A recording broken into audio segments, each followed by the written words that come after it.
velvet voice of Jedi Johnson narrates the way, and the ever-steady Styx boy shall ride away your brain. Bad to the bone, Bruce and Furnace pick up for days on days, and the great sound covers Boba Fett's have bad writing to slay. We are all damage of damage. We are all damage of damage. We are all damage. The qualified, we are prepared. And hello and welcome to another brand new episode of The Qualified. I'm your cousin Jedi, joined as always by the great Dom Tober, the always steady Styx Boy 73, and the architect joesduelin. And joining us, our special guest this week, we can't believe we got him, Garrett Gunn. What's going on, Garrett? What's going on? If you're not familiar with Garrett, he is just he has written so much that maybe a lot of you out there aren't even aware of. But he is like, I mean, I think you're gonna be astonished at how much all the comics he's written for. I want to tell a quick story, Garrett, and I want to let you say hello because I don't know if I'll get another opportunity. So this is how I was introduced to Garrett. I was watching Whatnot. Now I was watching Whatnot. Now I read comics. I don't always pay attention to the writers. I'm more tuned in to the artist. So I'm watching Whatnot, and I'm in a Sora Song stream. I'm watching one of Sora's streams, and there's this dude in there, and this son of a bitch is crazy. I mean, he is nuts. He's just like, he's crazy. And I'm like, and they introduced me, and I said, oh, okay, this is Gary. And I'm like, I think I partied with guys like this. This guy, he's the kind of guy that when you start partying with him, you got to kind of keep an eye on him a little bit because you never know. And as I watched the stream, I realized that Sora has to kind of do the same thing because you'll start giving shit away that she's kind of like, what? What? So I'm sorry, I had to get that in there. I didn't know if I'd get a chance later. Welcome, Garrett. We truly appreciate you coming on with us this evening. I love it. Thanks for having me. It's definitely wonderful. Happy to have you. And like I said, I was amazed. I normally like to go through like we always do, and we'll have a deck up to go through kind of a bit of a retrospective of all the stuff that you've worked on, and it's substantial. You have a nice catalog of some good stuff, and a lot of familiar titles in there too in the indie world, like Franklin and Ghost and stuff like that a lot of people love. When did you get into writing? What worked you into it? I got into it on accident. I grew up loving comics, and when I was deployed, I was sent. We went through a bunch of crazy shit when I was deployed, and I got sent to go see a behavioral health person on base in Kandahar because they caught me sleepwalking with my weapon, and they were like, "Oh shit!"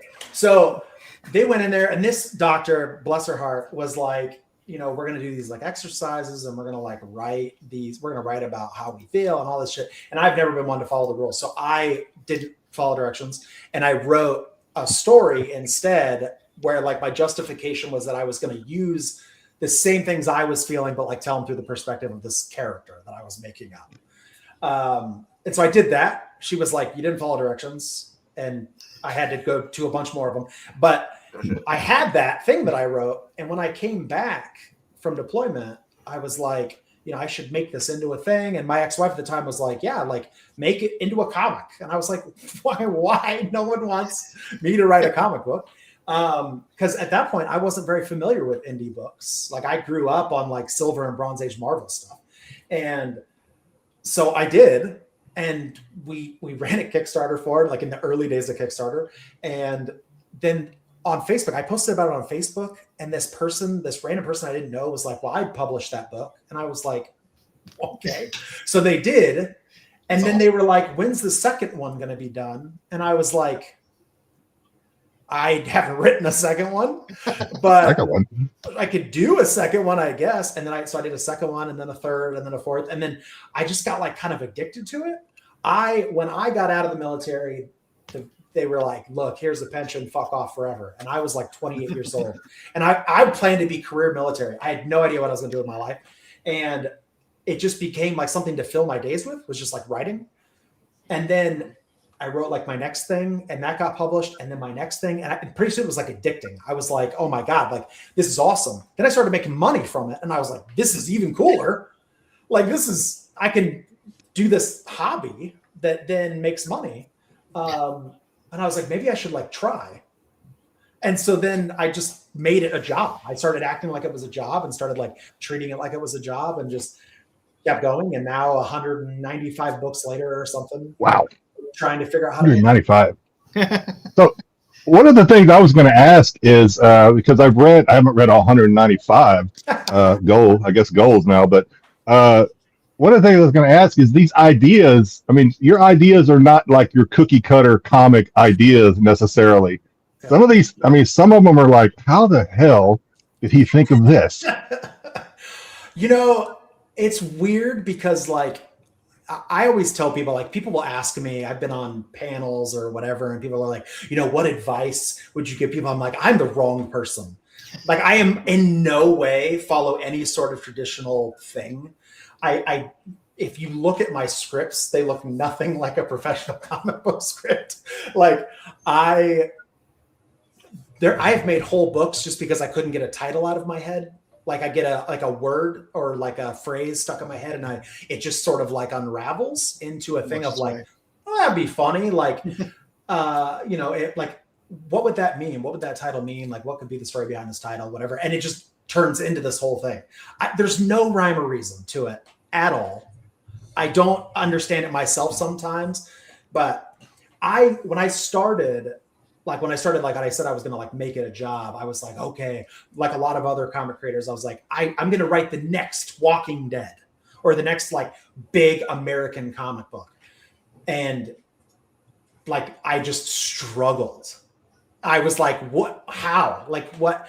And the minute I stopped caring and was like, you know what, actually, I think I'm just going to make something stupid that I find funny. And I did that. Then all of a sudden it was like, people started buying it. And I was like, this is okay. So try less and succeed more. I think with the indie now, with so many indie labels and stuff like that, people are willing to give interesting stories a chance in comic form. Every single story has been told. That's like the joke, is that every story has already been told. It's about how you take like a trope or a cliche or something and put a unique twist on it, right? Like, there's only so many arcs on the hero's journey. There's nothing you could do that actually is new, unless you change things around. You could take two ideas, put them together, mash them up together, and have something unique. It sucks. I always talk about that I miss those days when things were new. You know? Yeah, it's true, and I think that's why things like that are very weird succeed.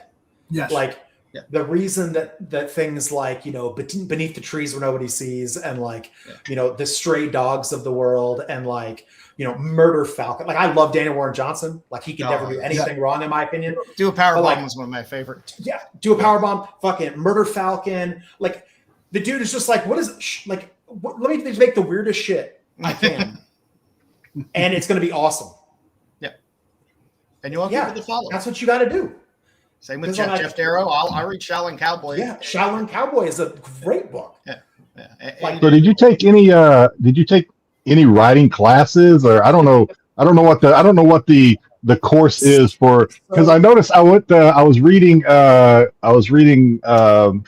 Boy. I went back and was reading some of, and there was a word in there, and I was like, Garrett had to go to college to get this word. How did he get this word? And I had to look it up. Anthropomorphic. I was like, I had to stop reading. I had to stop reading your comic and Google it. I was like, I don't know what this means. So you had to. I went to college. I was a studio arts major in college. I did glass blowing and sculpture, and like that was it. And then after that, like I wanted to collect like my BAH after I got out of the military. So like I went to business school for a little while and did like a bunch of different things. But like I only took one in like the 7 years I've gone to college. I took one writing class, a creative writing class. And when I took the class, we were doing this stuff. The teacher, we were talking about, our background, like doing the little icebreaker thing. And I had mentioned like, yeah, I'm a published author. And after class, the teacher like came and was asking me about it. And then the next day came in and was like, so I Googled you. Like, you've done like a bunch of, she's like, why are you in this class? And I was like, well, it's a requirement for my degree, and blah, blah. And she was like, okay. She was like, well, just like, if you want to just come up with like a fun, like paper idea, like she's like, do a 10-page paper and I'll just give you an A for the semester. And I was like, sick. I love that. So I went home and did it in like a week, and then I didn't have to go to class ever again. I was going to say, come back the last day of class, start your paper in. Like, everybody's like, who's this guy? Yeah. I did that a few times, did not result that was it. Like I have always been, it was the same in art. It was the same in writing, it was the same in just school in general, anything. I'm really bad at taking direction from people. Like I like, the military was the only place that got that worked. Otherwise, I'm really bad at like, if I want to draw a thing, I don't want someone to tell me how to draw it. Like I want to just draw it and have fun. It's the same way with writing. Like I know that there is core principles, right, to being a writer, but I don't care. So I just kind of like, my mentality has always been, if you do something with enough passion and enough excitement and you have a good enough time doing it, like in comics, I tell young creators all the time, like, you are not selling a comic book. You're selling excitement. That's what you're selling. Like, I don't care what the book is. If you're excited about it and you're telling me about it and you're like getting me excited, I'm going to buy it because now I'm excited, even though I know nothing about the book. So my mentality has always been, if you just do something with enough passion and enough excitement, that it'll work eventually. And so far, it's going all right. It's working for you. Yeah. All right, Joe, let's go through Joe. The way Joe normally does this, we're going to go through a little memory lane probably for you here a little bit. Okay, but, oh man. Man.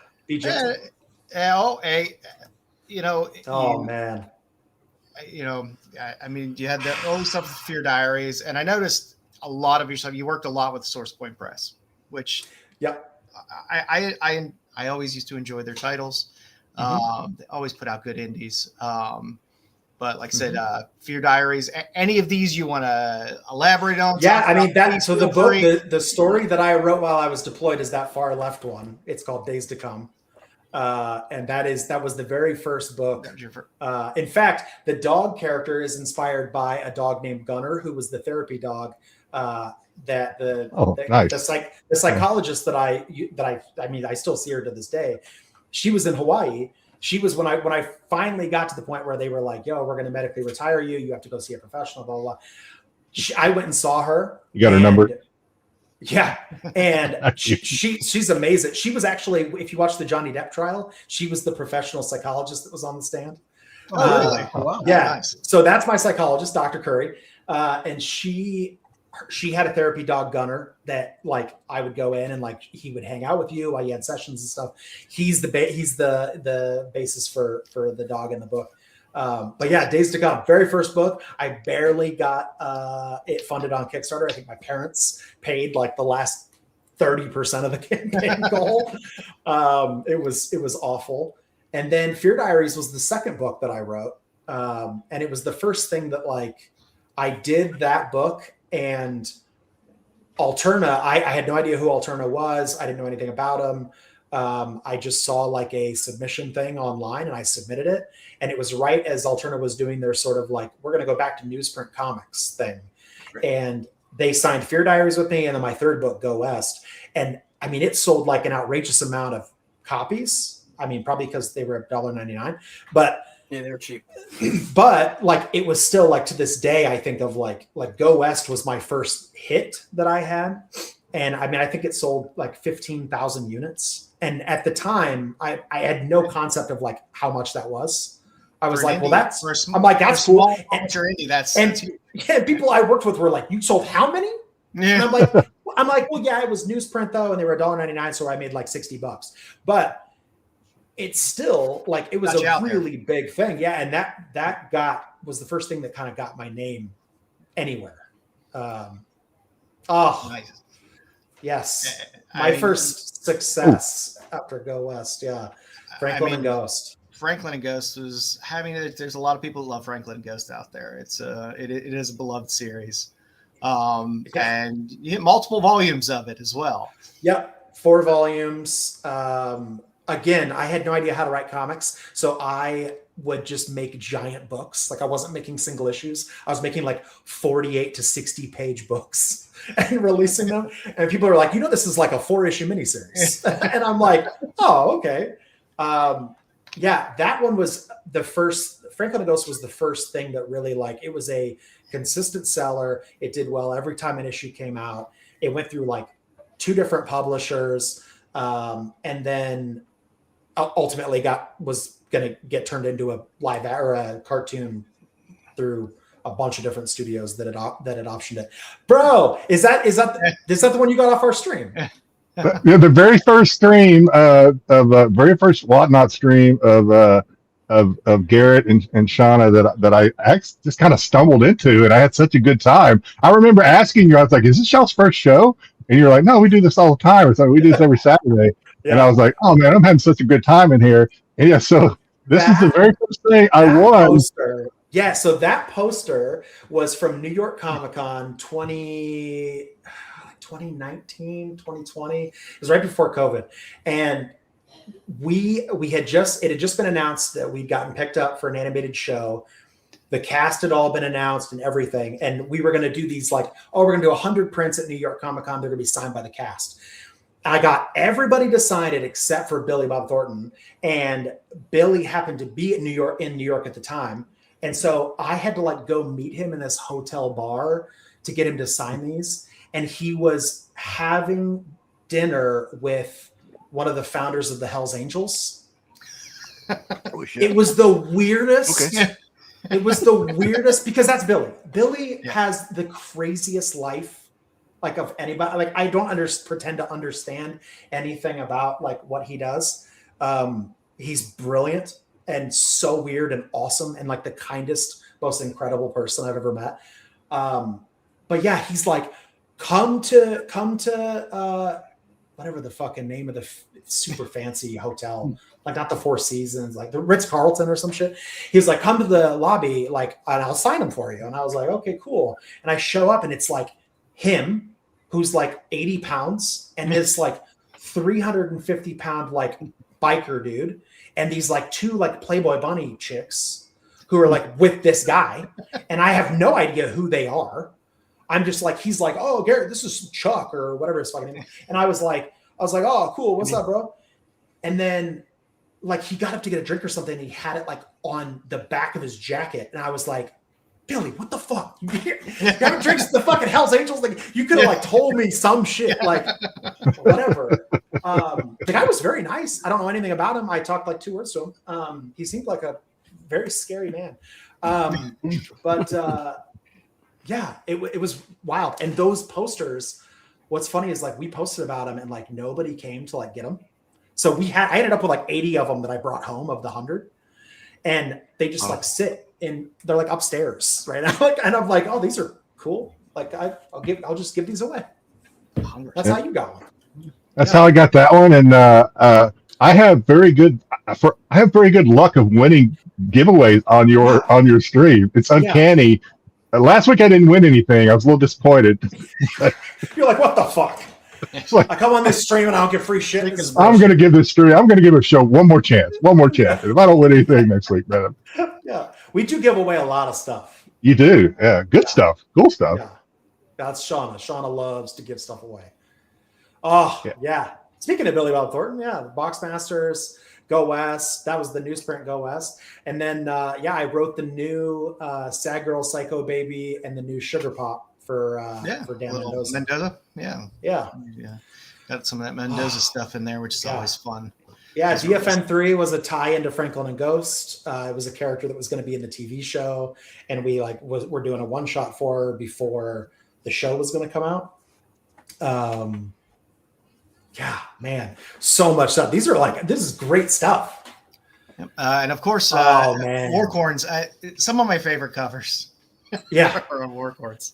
Warhorns, dude, Warhorns, like after I had kind of had a little bit of success in comics, like I really wanted to make this book that, like I said, you know, I'm gonna make something, I'm gonna like make fun of all my military buddies. Like I'm gonna make them all unicorns. There's gonna be a unicorn for every branch of the military. They're all gonna be like so stupid and fucked up and ridiculous. And I'll get a chuckle out of it. I'll send copies to like my old battle buddies and stuff.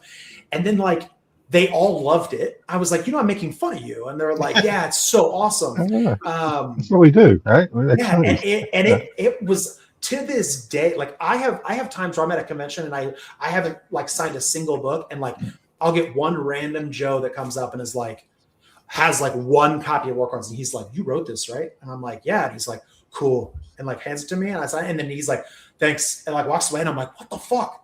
Like I get military people all the time that like come to do this. I've gotten a lot more now that like the Army their Heritage and Cultural Center did like a spotlight on Warhorns.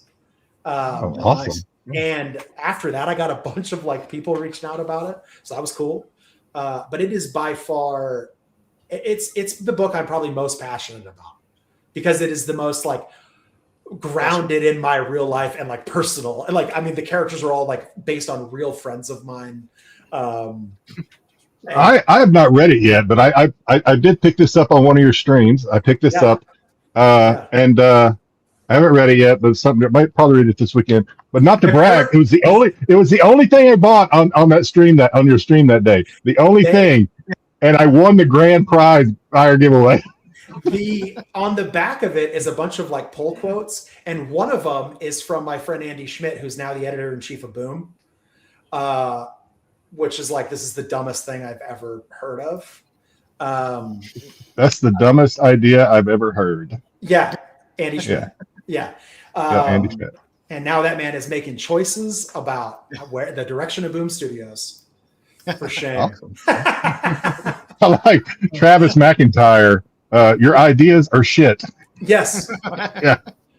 See, like they think those are insults. They're very inspiring to me.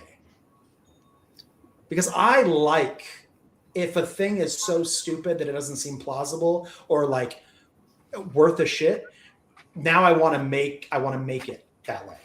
Like I want to prove them wrong, which I really enjoy doing. That's fun. It's fun to be challenged. Now I'll be quite honest with you. I did not know. I picked this up. Obviously, you know why I picked it up, because I wanted it in the buyer giveaway. But I picked this up. I'm excited to read it now. I was not exactly sure. I think I'd heard you talk about it during the stream. As a fellow vet, you will find a lot of familiarity. Yeah. There's even a part like in one. You didn't go too hard on the Navy though, right? You didn't go too hard. So the Navy character's name is Floater. And when he better gets, than Sinker. When he gets wet, a giant rubber duck inflatable pops out from his utility belt. Oh, you did. You mentioned that. Okay, I remember that. You mentioned that. And him and Gunny, the Marine, are so much fun to write, because they're like, it's like a shitty buddy cop story. Like they're like they're best friends, and they just hate each other with so much love. Yeah. It's fantastic. There is a part you will find in the book that's very subtle, and you could miss it very easily. But there is a fifth unicorn that is introduced in one of the stories, who's a coastie, but he's not a real unicorn. He's got a cardboard horn with a little string because he wants to be a real branch of the service. Yeah. Oh, that's hilarious. Yeah. Oh man, Call the Ravens Home, Bare Bones. Cold Dead Hands I actually just acquired the rights back to. That was optioned for a live action movie. And we're in the process right now of where they're doing a bunch of pre-pro stuff and all kinds of shit. So that book was, have you ever seen the movie Idle Hands? Yes. Idle Hands is a great movie. I tell people it's Idle Hands meets Kick-Ass or Wanted. Like it's about this kid who wants to be the greatest mercenary in the world, but he sucks at everything it takes to be a mercenary. Until he gets possessed by the like ancient hands of the deadliest killer of all time. It's awesome and so stupid. That was a book where it was the title. The title got stuck in my head. It used to be, there was a writer I worked with at Source Point, and he would come in and he'd be like, Garrett Gunn, Cold Dead Hands. And I was always like, that's so stupid. And then Cold Dead Hands got stuck in my head. And I wrote an entire book around that title. That's cool. It's not amazing. Stupid, yeah. but no, just say it's stupid. But some of the things that you think is stupid turn out to be pieces of art that other people like. Yeah, it's true. It's just the concept. Hey, look, we all have stupid ideas, and yes, the stupid ideas sometimes turn out to be something that's gold. So you have to go with that. Never think of stupid ideas. Just think of maybe a success story down the road. Yeah. How much? Looking through some of this as well. How much does the artist that you're kind of paired with play into a lot of this? Because I see work. You've done a lot of work with Stan Yak, who is severely underrated in my mind. Stan Yak's amazing. And Kit Wallace, you've done a ton of stuff with Kit. Oh yeah.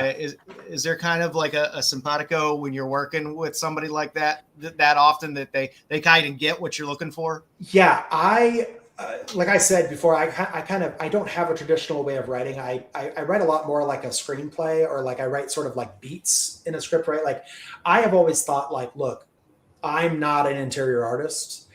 Like I feel wrong a lot of times telling an interior artist what the best way to write a scene or to draw a scene is. And so I have found that like, if I writing the way that I do, creating the scene, creating what has to happen in the scene, the dialogue, like I have found artists that enjoy that sort of freedom to like, oh, okay, well, I'm just going to do the coolest looking shit I can. And they make it their own. And those people are the people I've tended to continue to work with, because like it's so synergistic of like, well, I don't have to spell that out. Yeah. We're gonna get to one. It's one of your later works. My favorite title, by the way. We're gonna get to it later on, but it's one where you did have some feedback to the interior artist, and it was basically make it bigger. Right. So. Yeah. Yes. Yeah. So we'll get to that one. That one. But that was Yeah. You can sort of see as you guys are going through these pictures too, you can see my career devolving here. Like it gets more insane as it goes on. Which is good. It's more fun. Good Boy was until recently, it was the biggest success of my career. It was a huge, huge book for us. I think issue 1 did like 50,000 units, which like Source Point didn't even know what to do. They were like, we just got the numbers for number 1. You got a Sienkiewicz cover. You got a Sienkiewicz cover. I got in with Whatnot in the very early days of Whatnot. And it was back when they had more money than they knew what to do with. And they wanted to do a bunch of exclusives, and they loved Good Boy. And they were like, look, like, if you can get a big artist to do the cover, we'll pay for it, like, and we'll make it a Whatnot exclusive, etc. And I was just like, who's the biggest artist I can think to try to get? Like, and Christy Blanche, who worked on Good Boy with me, was like, I'll send him a message. And I was like, sure, let's do it.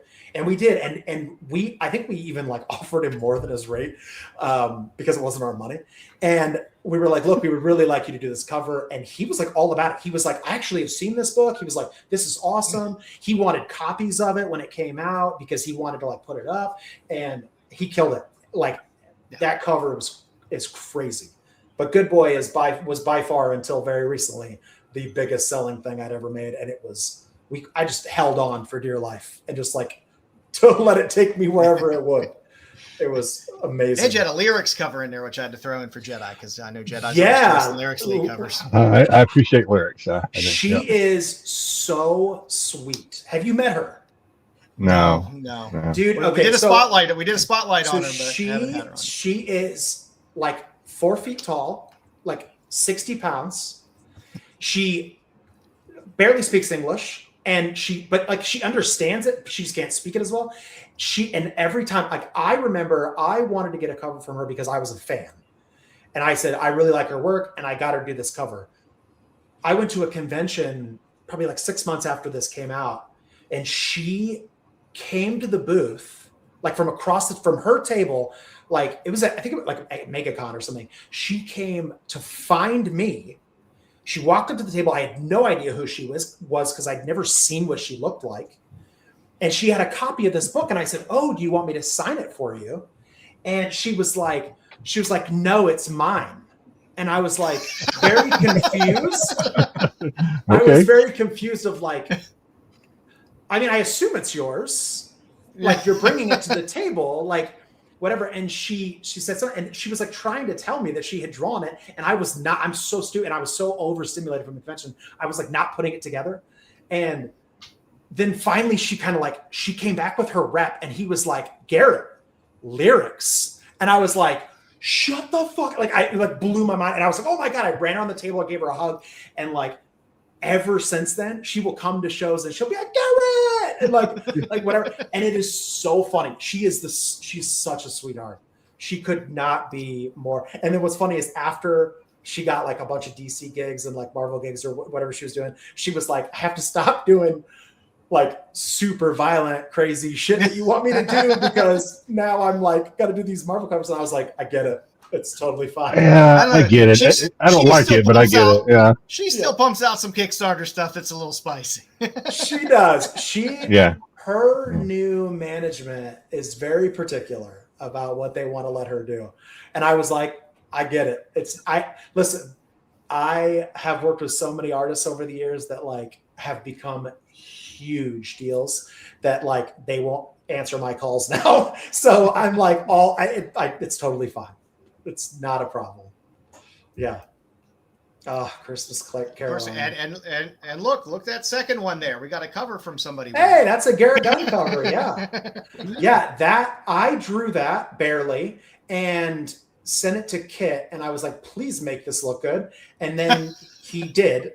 Yeah. And it turned out, oh my God, so much better than my original pencils that I did. How long have you been drawing? I mean, is that something you were doing back during your Army days as well? Because it just seems to me as an outsider, just kind of watching. And again, I got into the game late. It just seemed, I was like, "Oh, okay, Garrett's drawing now." But I don't think it was just that like turn, that flick of the switch. I got a feeling you've been drawing for a while. I've been drawing my whole life.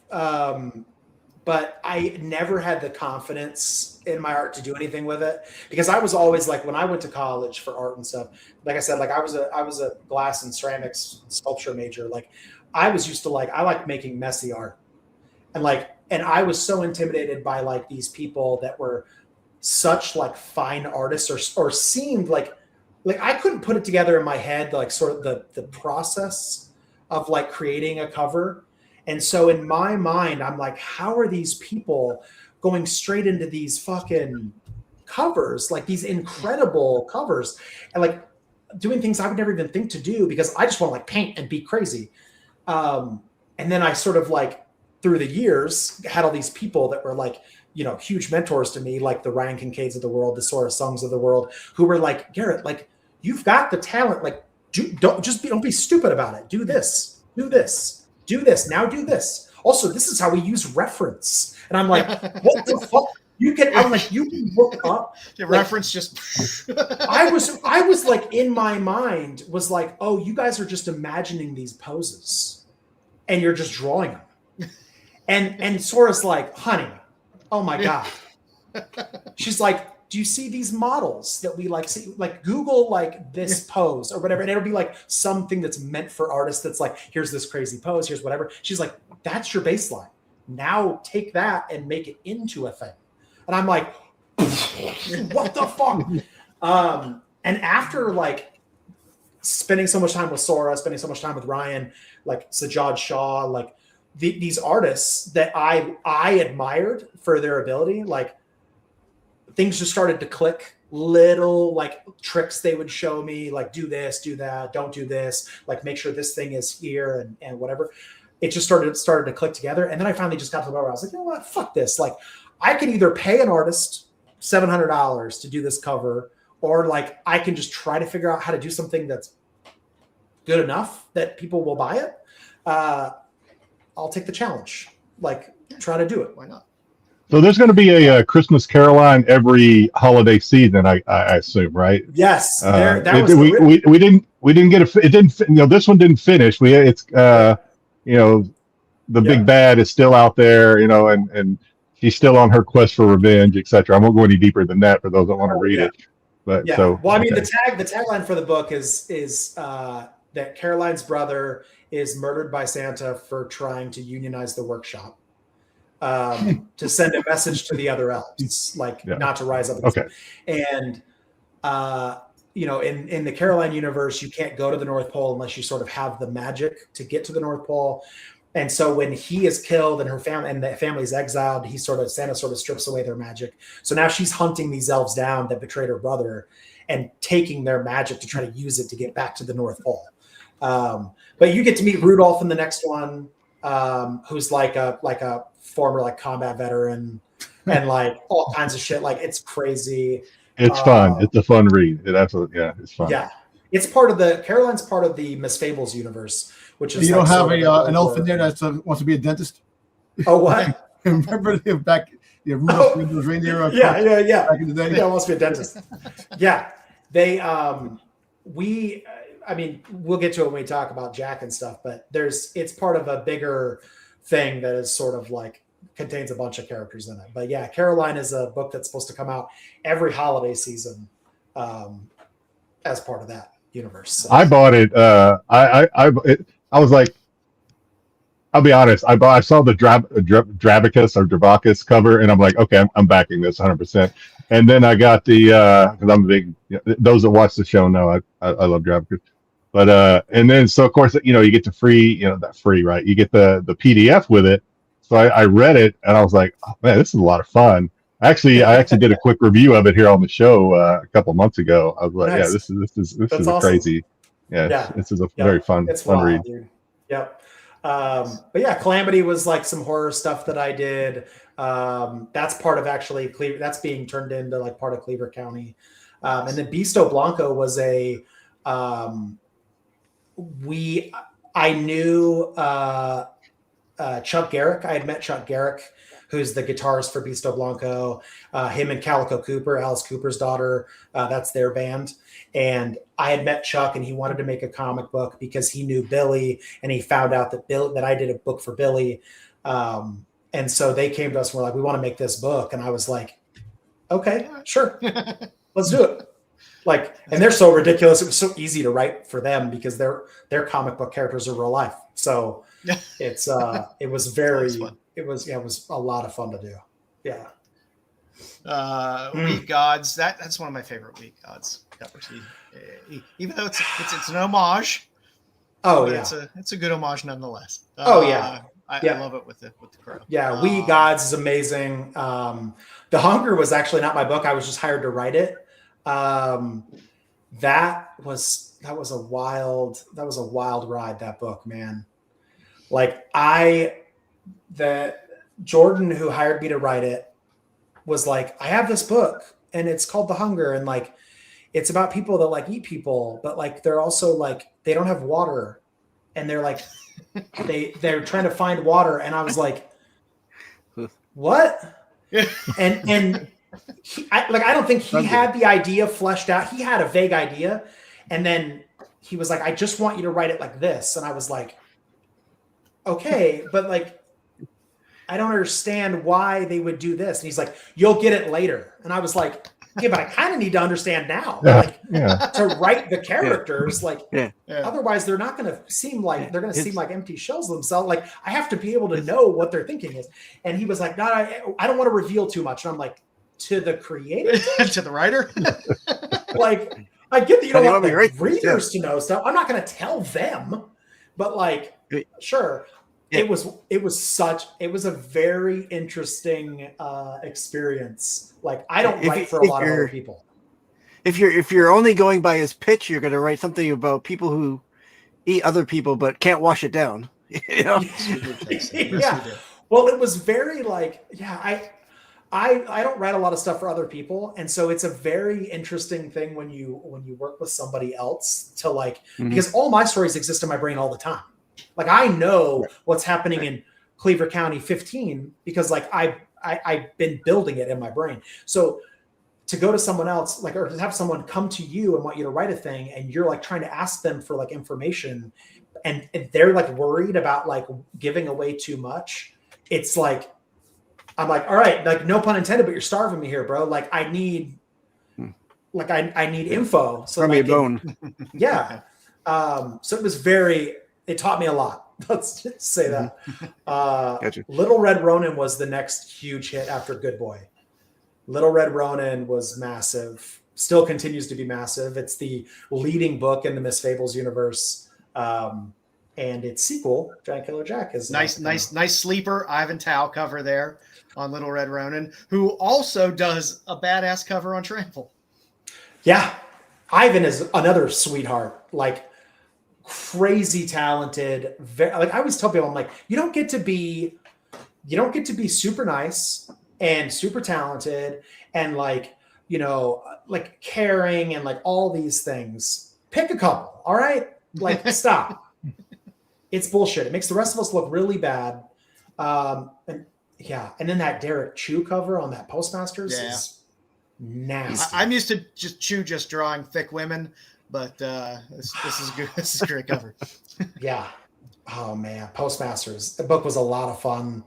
I worked for the post office for like 3 weeks during COVID, and it inspired that book. It was insane. That's about as long as one should ever have to work for the post office. Well, I worked for the post office in a really like shitty part of California that like, I don't know. It was brutal. Like the people were just awful. I don't know. Like I would go back to work for the post office now somewhere else because I love like the mundane fucking constant tasks. But like these people were just brutal. And like, it was already like COVID. It was already like all this crazy shit. And they were all just like such awful people that I was like, I don't want to do this, man. Sorry. I'm sure it's a great font of inspiration though. Yes, it did a lot. Oh yeah. Yeah. Oh, good stuff. Of course, Cleaver County. The good stuff. Yeah. You've been, you got, Sveta's done a handful of covers for you across a handful of books. Sveta has. I have known. I've told this story on a show a couple weeks ago. My buddy Adam, that I've known since I was coming up in comics in California. He and I had known each other for a long time, and he came to me and he said, "Look, I got this artist. She's never done comics before. Her stuff is unbelievable. Like, you got to check her out." And he told me her name, and I was like, I never heard of her. I don't know anything about her. He was like, the Suicide Girls. And I was like the models? And he was like, yeah. He was like, she did their logo. And I was like, what? He was like, yeah, he was like, but you got to go see like the stuff she does. Like, she's unbelievable. And I started going through her Instagram and whatever. And I was like, this chick's going to be huge.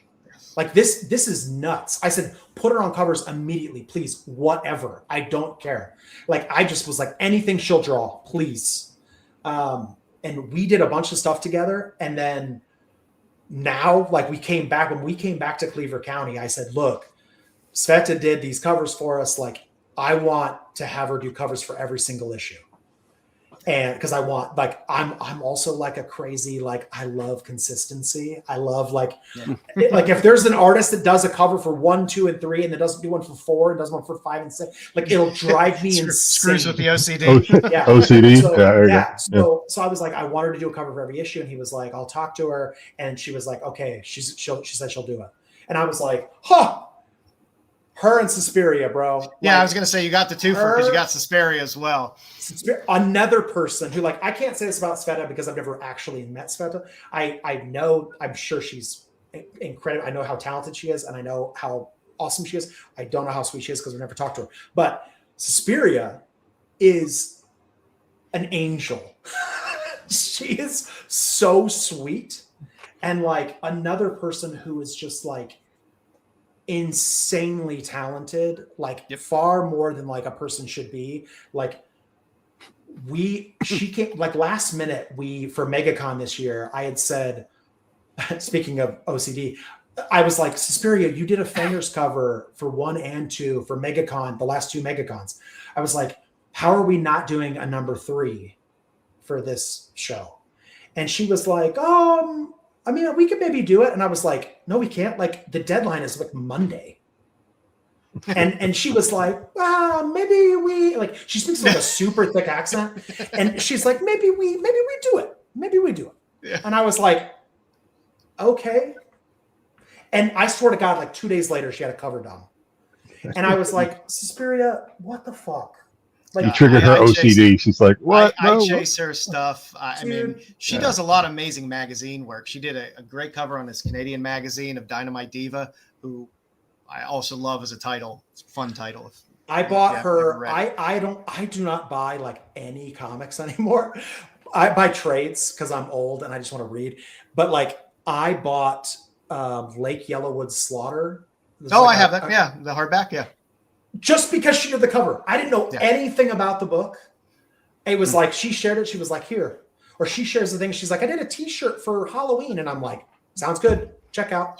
She does covers on Delirium magazine, which is like an Italian giallo horror magazine. She's done a handful of covers on that. And I just picked them up because they're fantastic. She's unbelievable, dude. Yeah.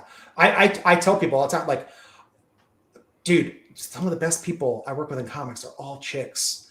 Chicks are so much better to work with so much of the time. And I've got 2 of the most talented women in comics doing covers for me constantly. And I'm like, I just sit back and I'm like, thank you. Just please keep letting me. And when either one of their covers come up on one of your Whatnot streams, I just kind of sit back and like, okay, here we go. Here's the bidding war. The bidding war is going to commence and I just kind of like. Dude, wait till we do like this motherfucker. You seen this yet? Look at this. Oh yeah. I think you had it on your last. I think you showed it last week. Yeah. Oh my God, dude, this should be the one for MegaCon. Yeah, this thing is gonna be nuts. There you go. There's your. Oh, it's so beautiful. It's so beautiful. Oh, it's fantastic. Great fun book. I love it. Yeah, but yeah, Cleaver County, man. I was never a horror person. Like I didn't grow up watching horror. I wasn't into horror until now it's been like 6.5 years. Like 6.5 years ago, I got like super into it. Like I have at this point now, I think I've watched every single thing that's on every single streaming service, but like I got really into it. And my favorite stuff is all the really shitty, campy, like teen scream horror movies. Oh yes. Like The Faculty is one of my favorite movies. Yeah. He's great. Like the 13 Ghosts of the World, like Cabin in the Woods, like that kind of shit. That's all so fucking stupid. And so I was like, I want to do that. Like I want to do a horror book because I've never done one before. I was like, but I want it to have that same vibe. I want it to be a ridiculous killer. I want him to be sort of an amalgamation of all my favorite things about horror and all my favorite villains. And you said it's going to be 15 issues of this thing. I don't know if that was a Freudian slip or if you actually just pulled the number earlier. Earlier you said 15. We're on 3 now, so this thing's. We're in for a ride. So technically, there's no end. It is an ongoing series.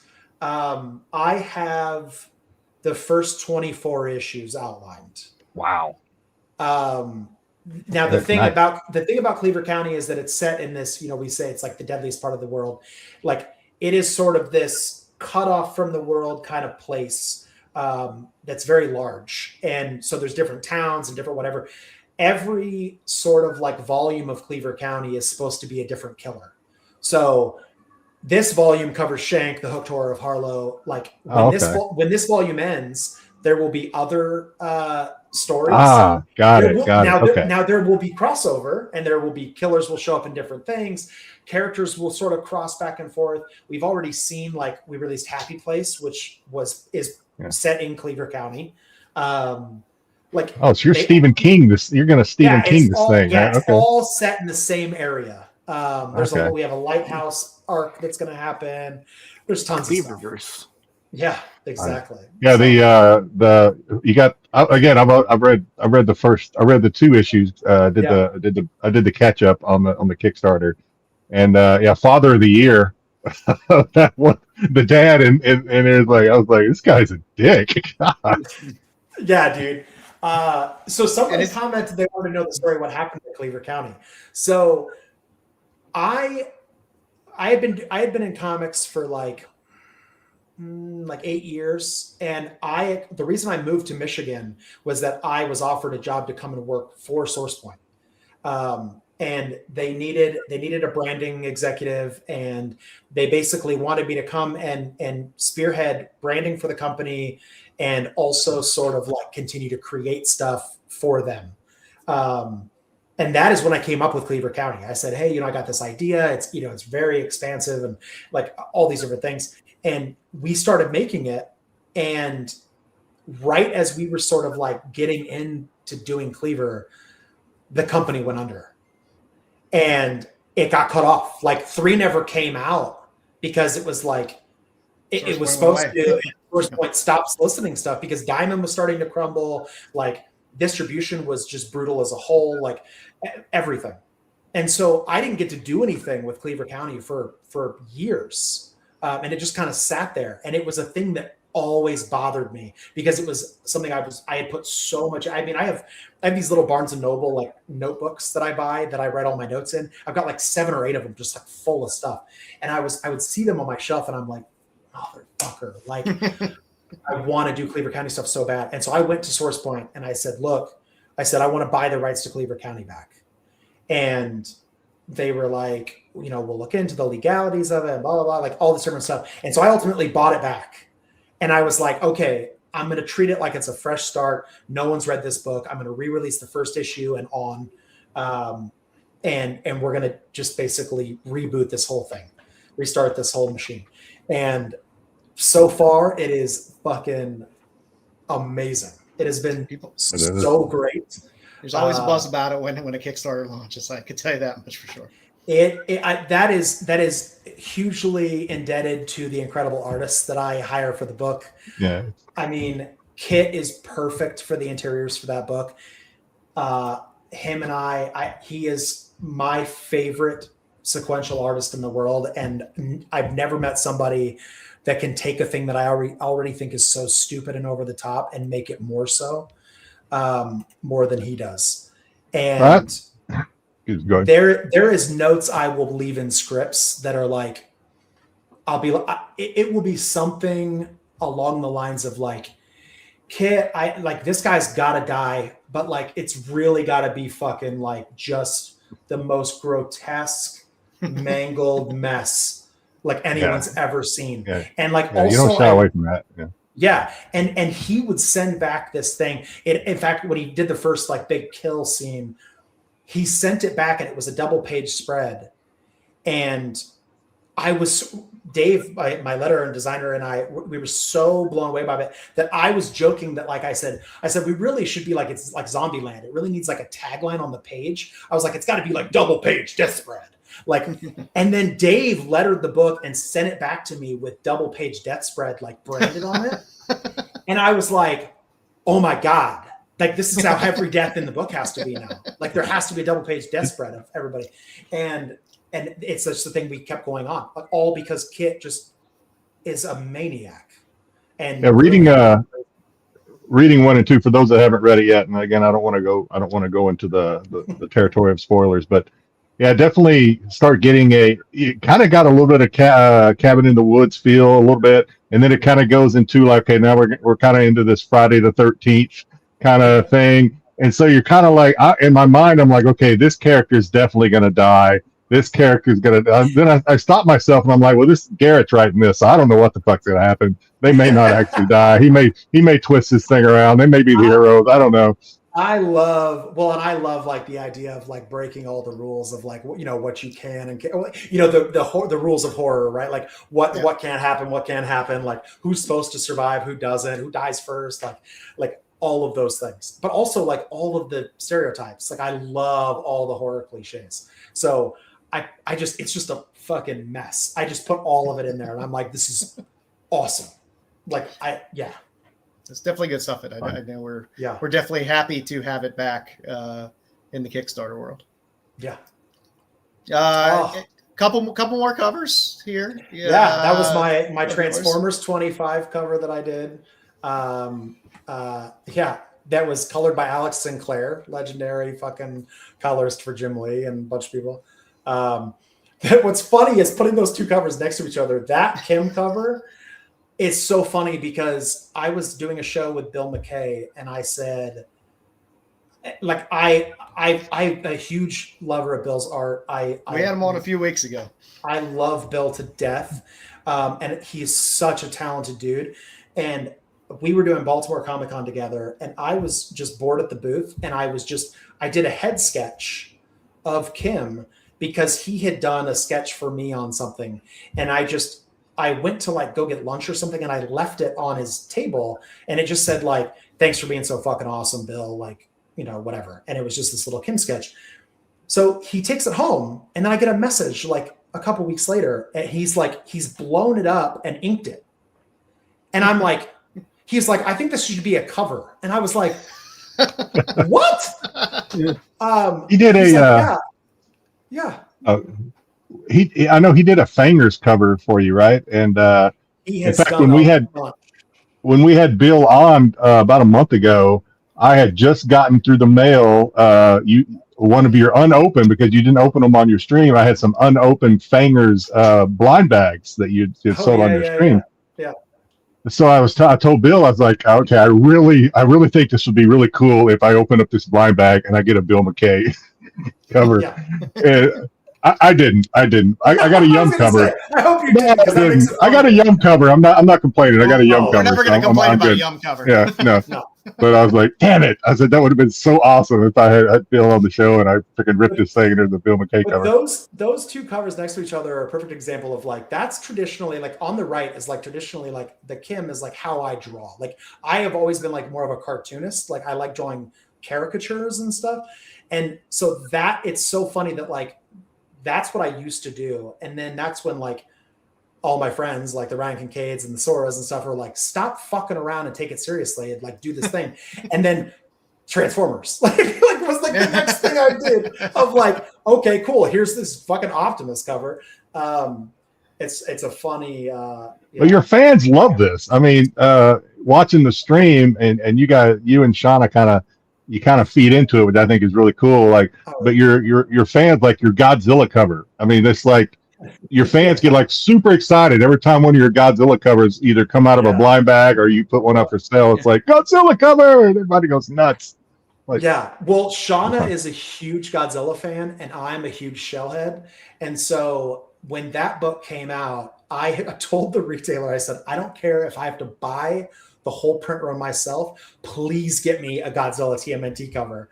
And he was like, you don't need to buy the print run. Like, do you want to do one? I'll put you on one. And I was like, yes, 100%. And I got to just be stupid and draw the two things we love. And then she didn't ever get one, which I think is also really funny. That's part of the joke. Yeah. She'd be like, we can't fucking, because they only come in these mystery bags and people buy them. And so then neither of us got one, which is really funny. So yeah, that cover was amazing. Another Sveta cover you got on here too. For Last Witch Hammer. Yeah, Last Witch Hammer, a book I did with Sajad Shah, which he just got the rights back to from Source Point.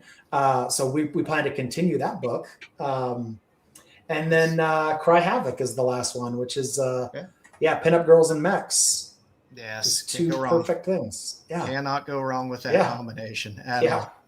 It's a good girl with a beach umbrella or a girl riding a bomb flying through the sky are two covers that I will never pass up.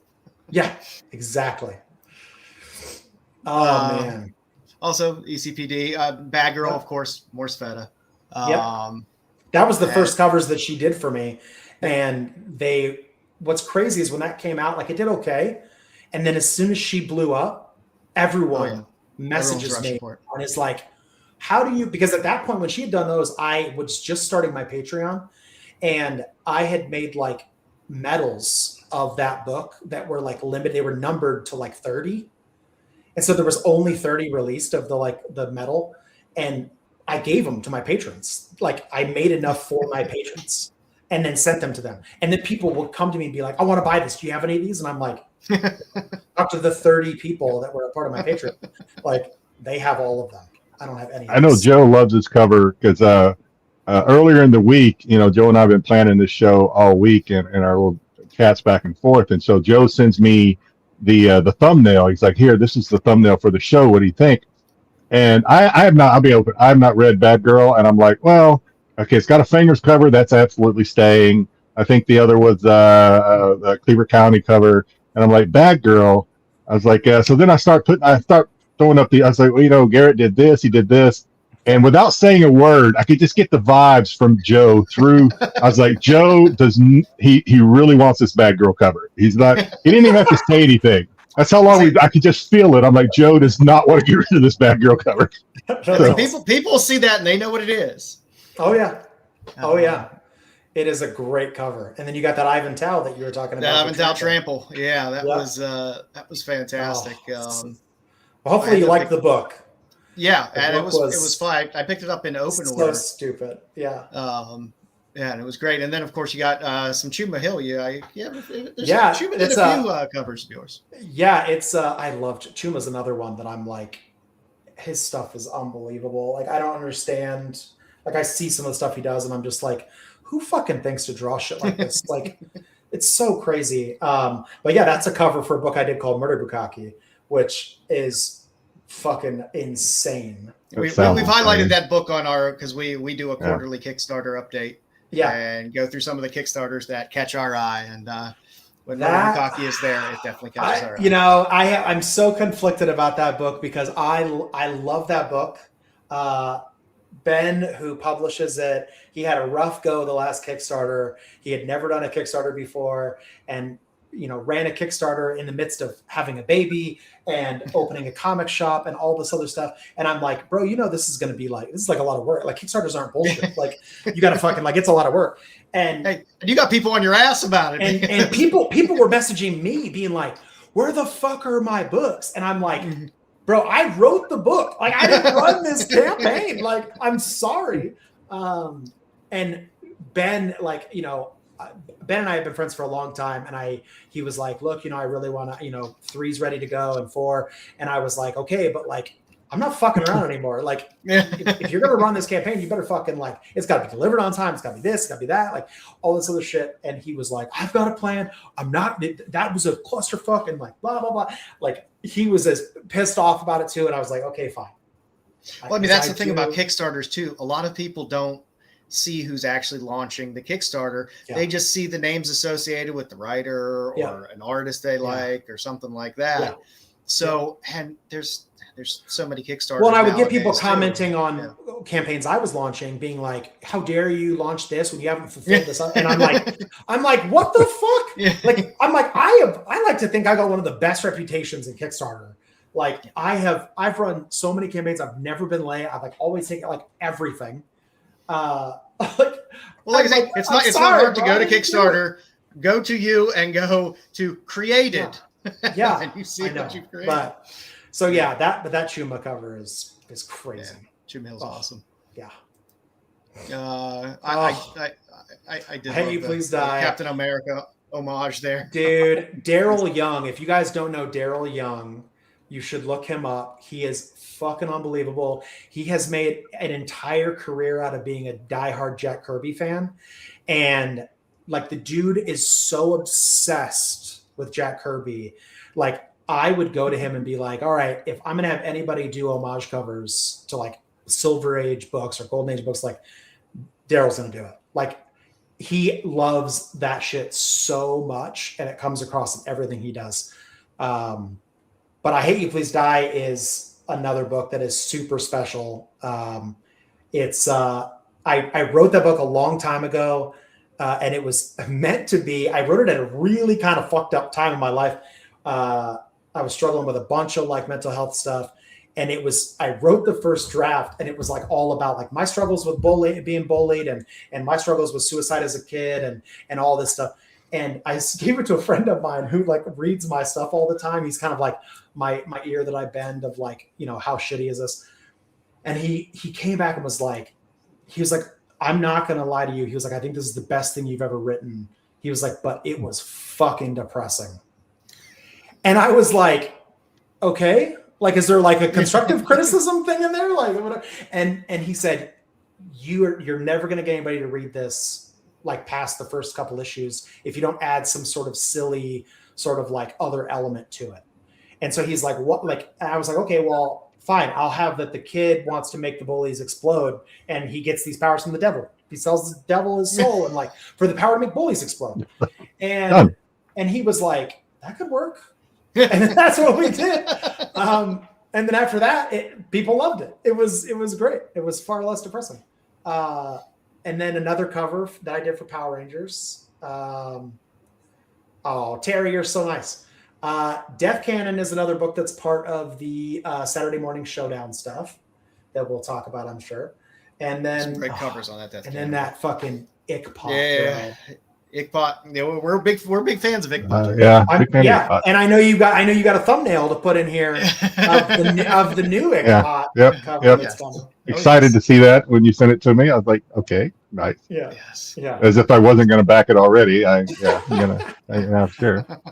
Yeah. Well, I have this like people have joked, like Shauna jokes about it. Like I have friends that joke about it. Like I have this like weird superpower of like finding myself in friendships with people I have no business being friends with.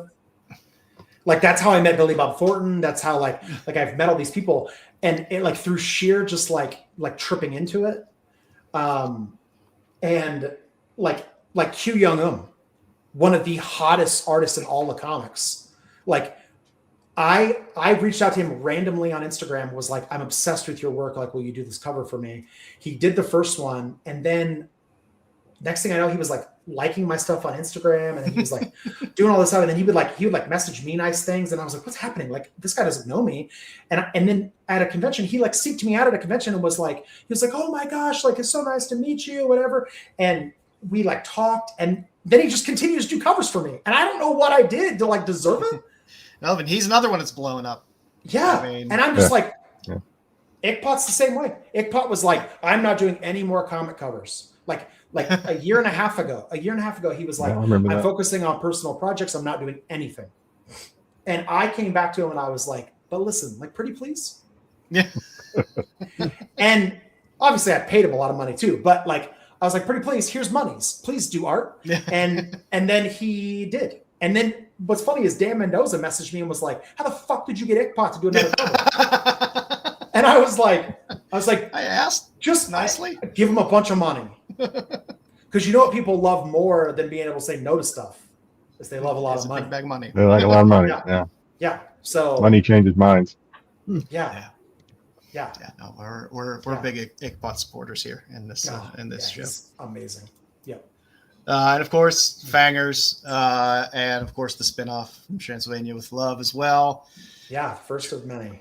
Tried to get everybody in there. Bear Witch in there, little Ickpot. Dude, yeah. So I had made this joke for years of like, for a long time I was like, there's a big thing within the comic creator community of like this sort of like looking down on people for making titty books, right? And like, oh, I'm a real comic creator. I don't have to resort to titty books, blah blah blah. And for a long time I bought into that. Of like, oh, that's true. You should be able to tell a good story without having to like rely on sexuality and blah, blah, blah. And then I got drunk one time on a show and was like, I would do titty books, but I'm not one of these cowards that'll just put titties on the cover. If I'm going to do a titty book, there's going to be graphic fucking in it. And like, because the cover should match the inside and blah, blah, blah. And I went off for so long. You're getting Jedi excited there. Yeah. You gotta stop talking. I was just like going on and on about Lord. Like, this is bullshit. Like you should have the fucking guts to like, if you want to use sex in your story, one, make it make sense. Like there's plenty of books that have fucking in it that are like Sex Criminals. Great book. Has fucking in it. Makes sense. Like if you're going to make a titty book and you're going to put sex in your book, make it make sense, make it fun. Like, and don't make it like ridiculous. Like clear exploitation. Books like Adventures of the Fuller Brushman. Bro, listen, I have 2 books that I have saved that are like the inspiration behind all of my these books. And it is a book called Dirty Pair. Oh yeah, Dirty Pair's great. Dirty Pair. And then there was a book I tried to license for a long time that I found randomly in a dollar bin called Outer Space Babes. And to my knowledge, I have researched this extensively. There was only like 2 issues of it came out. The creator died. No one else had any rights to it. It disappeared. I was actively like, does anybody know any of these people? I want to buy the rights to this fucking book because this is awesome. It was just porn stars in space trying to make porno flicks and then having to like fight aliens. Like fucking awesome. Like that's such a stupid idea. I love it so much. It just makes the money machine move. Yeah. One of the I loved it. And then like you can't find anything on it, like other than the first couple issues, and then just disappeared. And I have it, and I've read it so many times, and like I'm like, this is how you do it. That's it. Like one of the when we do our little what we read this week, one of our my favorite and one of the viewers' favorites, kind of become a little viewer favorite is and I don't you may know the writer of this, but it's Vanya the Lost Warrior. It's a Kickstarter. Yeah. Yeah. Oh, yeah. I was trying to, and of course it's like it's a titty book. It's like and I was like, but there's a pretty cool story in there. It's just, they stop every 3 or 4 pages to have an orgy, and then they keep going. They keep going with their trials, and their mission, and then they'll stop and they'll have an orgy and they'll keep going. It's so funny. Yeah, Vanya is written by Mike from Bad Bug, who I work with on Fangers and stuff. And I think Scott Wilkie or somebody also helps on that or something. But Vanya's great. I don't know. I just have like stopped taking any of it seriously.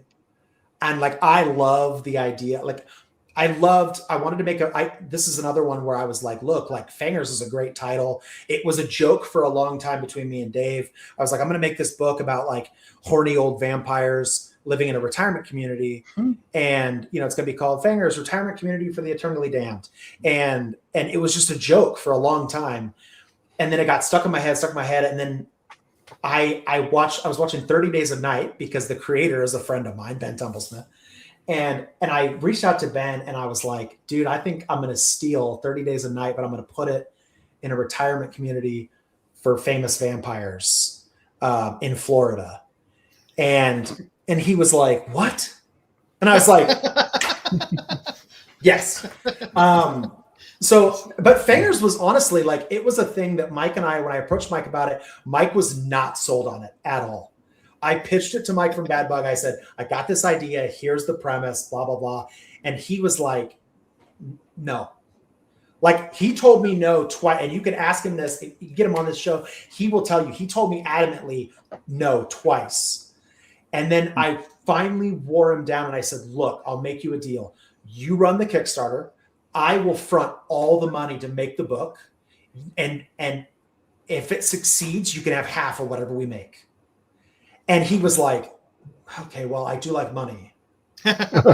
He's like, and I don't have to pay anything to like make it. Like, so it's not really like, it's like a win-win for me. And then he sent me, it was, I think the first one I'd been running like 2 or 3 days. He sent me a message and he was like, fuck you. He was like, this is insane. Like we were at like 30 grand in the first like day and a half. And he was like, what the fuck? And I was like, yeah, I told you. And he was like, I admit I was wrong. Fangers is soak it up. Fangers is so big, and I don't want to obviously anything you don't want to share with us, don't share with us obviously. But Fangers is so big that you're looking at having maybe not a Fangers. What are you calling it? I can't remember. Not a Fangers convention. Fang Bang. Yeah. Fang Bang. Yeah. So we, I had wanted to do like, I did an event with Sora called Tits the Season, where like it was all just like us doing our books, but it was like Christmas themed like covers and different shit. And I said, you know, this would be really fun if we did this with Fangers. Like we get a bunch of people together, a bunch of like artists that we like together. We do covers, we do a big live event, whatever. And the idea was that in the book in Fangers, the tourists that get trapped in there overnight, they're there when the annual Fang Bang is supposed to happen. Like that's a thing that happens in the community every year and whatever. So I said, it would be really funny if we made a real life version of it without all the fucking on camera. And but we just did like this giant streaming event, and we like invited people to come hang out, and we did free sketches and all this other stuff. And it'll just be us and a bunch of our friends. Like, and we'll just make a bunch of like stupid comic covers and have fun and run giveaways and whatever. So yeah, that's supposed to happen in August. I think it would be crazy. I think it would be awesome. I think it would be awesomely crazy if, like, I don't know, 5 years from now, Fang Bang is like up there with like Sworn Fest. You know what I mean? That's what I'm trying to do. That's what I'm built. That's what I'm trying to build. Yeah. I mean, obviously, Brian Polito is a titan, and like I got the chance to speak with him in depth at IlCon when I was there, and like just kind of like absorb his genius. Because he was a guy that like when I was starting out in comics, I would like see his live videos and I'm like, what the fuck is this guy on? Like he'd be like, yo, it's fucking Brian Polito, let's go, baby. And I'm like, what? Like, what is this? Like, what is this fucking like energy that he has? Like that's crazy. And like the dude is brilliant. He is a phenomenal businessman. I'm fucking really sweet person, like like talented creator, everything, and like, you know, a former Eddie Munson impersonator, and like after like being around him, his like energy is like infectious. Huge supporter of the military and first responders too. I mean, like, yeah, of course. Well, and he's in the middle of it out there in fucking Arizona, like that's, you know, all the shittiest places to get stationed. But like, yeah, so that's the goal. As I told when Shauna and I first started talking about building the Fang Bang, we were like, the end goal is a Sworn Fest based around vampires, where we just get to invite the coolest people. Man, the energy from Garrett is refreshing. Thank you. I think. No, absolutely. But that's what we wanted. We were like, the only reason I continue to make comics is to make cool shit with my friends. That's it. Like, I have amazing fans. I have incredible interactions at shows with people. Like, I have been very fortunate to like work with amazing people and like have these friends of mine that are like real friends that are also like mentors and like, you know, idols of mine and like all this shit. Like, I just want to keep doing that. So whatever I got to do to keep building that community and keep just like the same like other passionate degenerates around me is what I want to do. So the title, the title Fangers, obviously it's vampires, right? But my favorite character so far, and for obvious reasons, she's third from the left there. Is it Laney? What's her name? Third from the left is Olivia. Olivia. Then she's the Lycan, right? The Lycan that's. Well, look at you. You're like, I don't want to give away spoilers, and then you're like, well, okay. By the way, we're three issues in. Here's the big spoiler. That was a spoiler. My bad. It's okay. No, so I mean, it's a spoiler for people in the park. Like, she is. I loved this idea of like, well, how do we introduce other monsters, right? Like, how do we, like, it's a vampire community, but like what happened if like maybe like one of these families is cursed and like they give birth to a werewolf? Like, how can we make that happen? Werewolves have fangs too, so I guess it's and she is so like sort of like beloved in the community by so many people for reasons that you find out about in the book, that like she sort of has this like small, like she's amassed this small army of supporters that like nobody can kind of like touch her because she's who she is. But yeah, she's a fun character and like she's just trouble, and I love it. Yeah, it's been a great ride so far, and I'm happy there's more to come. Yeah. Jabberjaw is fun as well. Yep. But Happy Place is something you've extended a good amount of energy into in terms of Happy Place. Happy Place is awesome. I love Disney adults because they're the most psychotic people I've ever witnessed. And like, I genuinely am not insulting them in any way. Like, I mean, my partner works because they'll find you.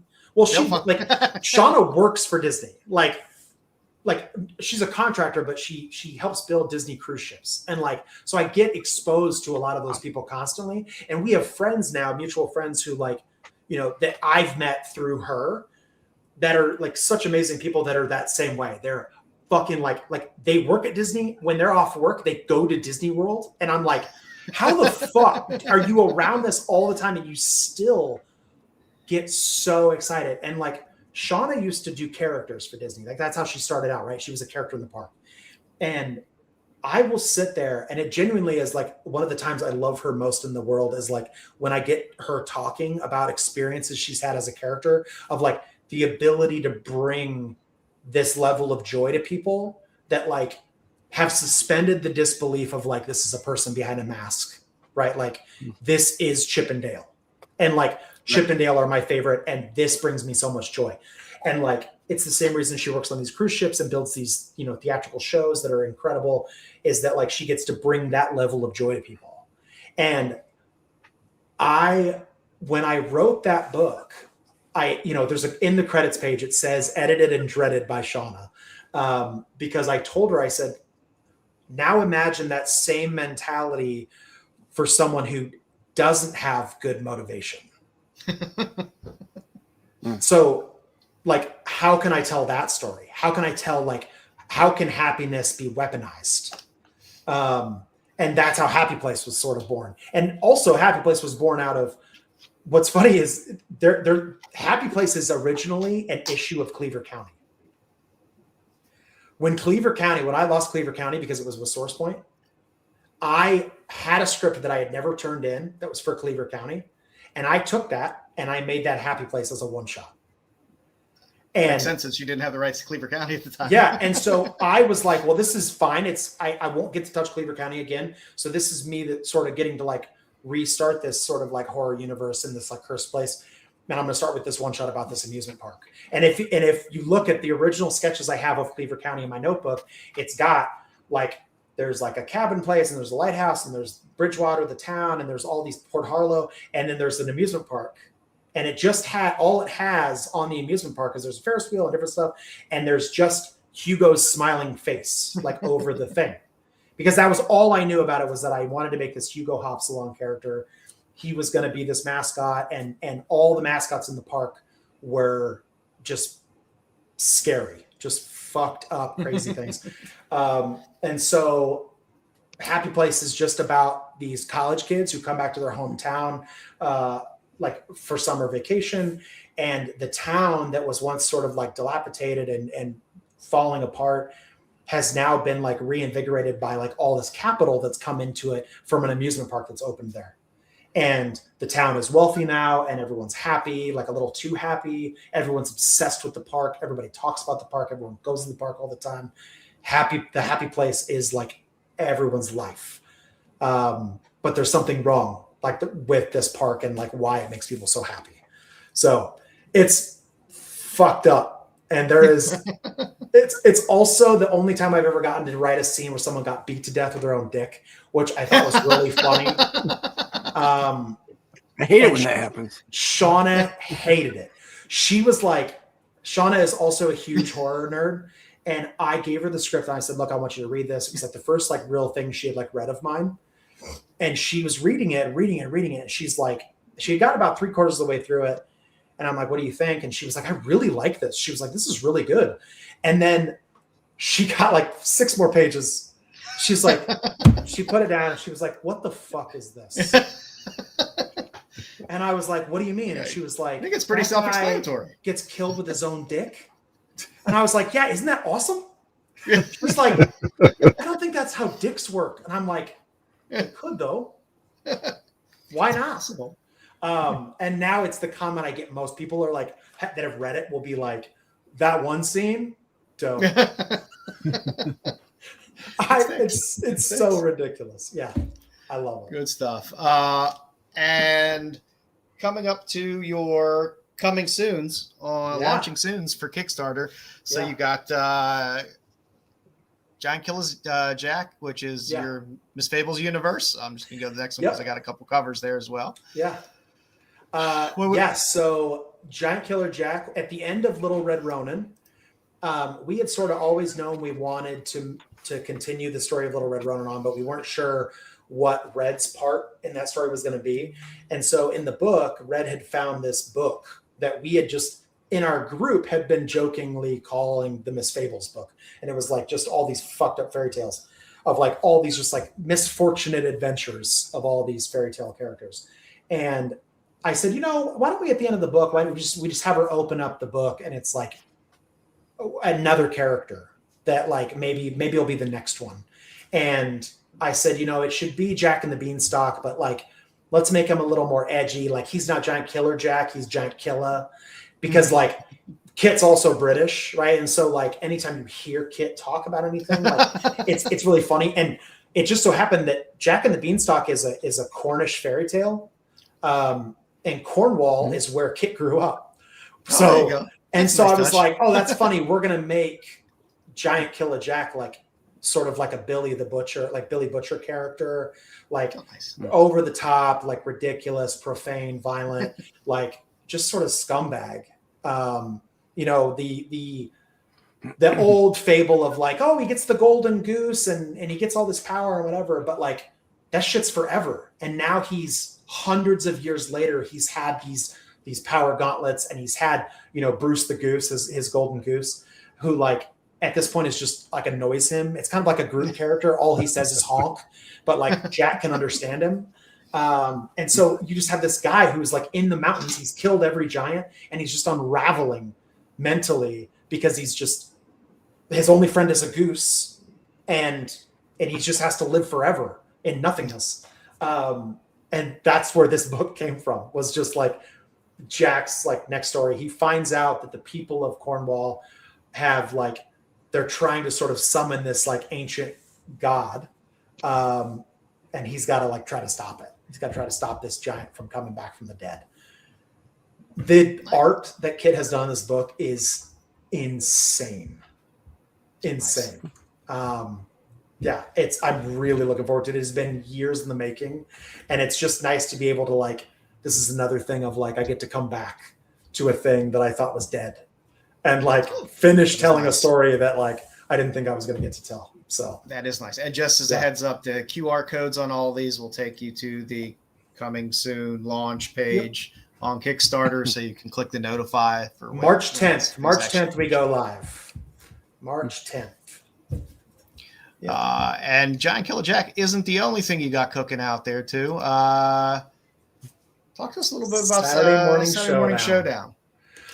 So Saturday Morning Showdown is semi-autobiographical.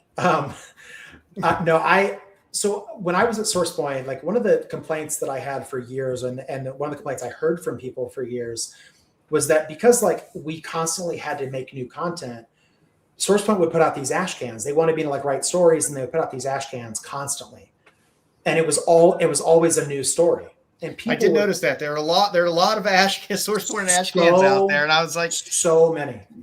Never got to follow up on a lot of those. And people would come and be like, I love this. Like, when are we getting more of this? And I'm like, you're not. Like, there's not like, because like a thing had to come out and then they had to pick which things they wanted to pursue.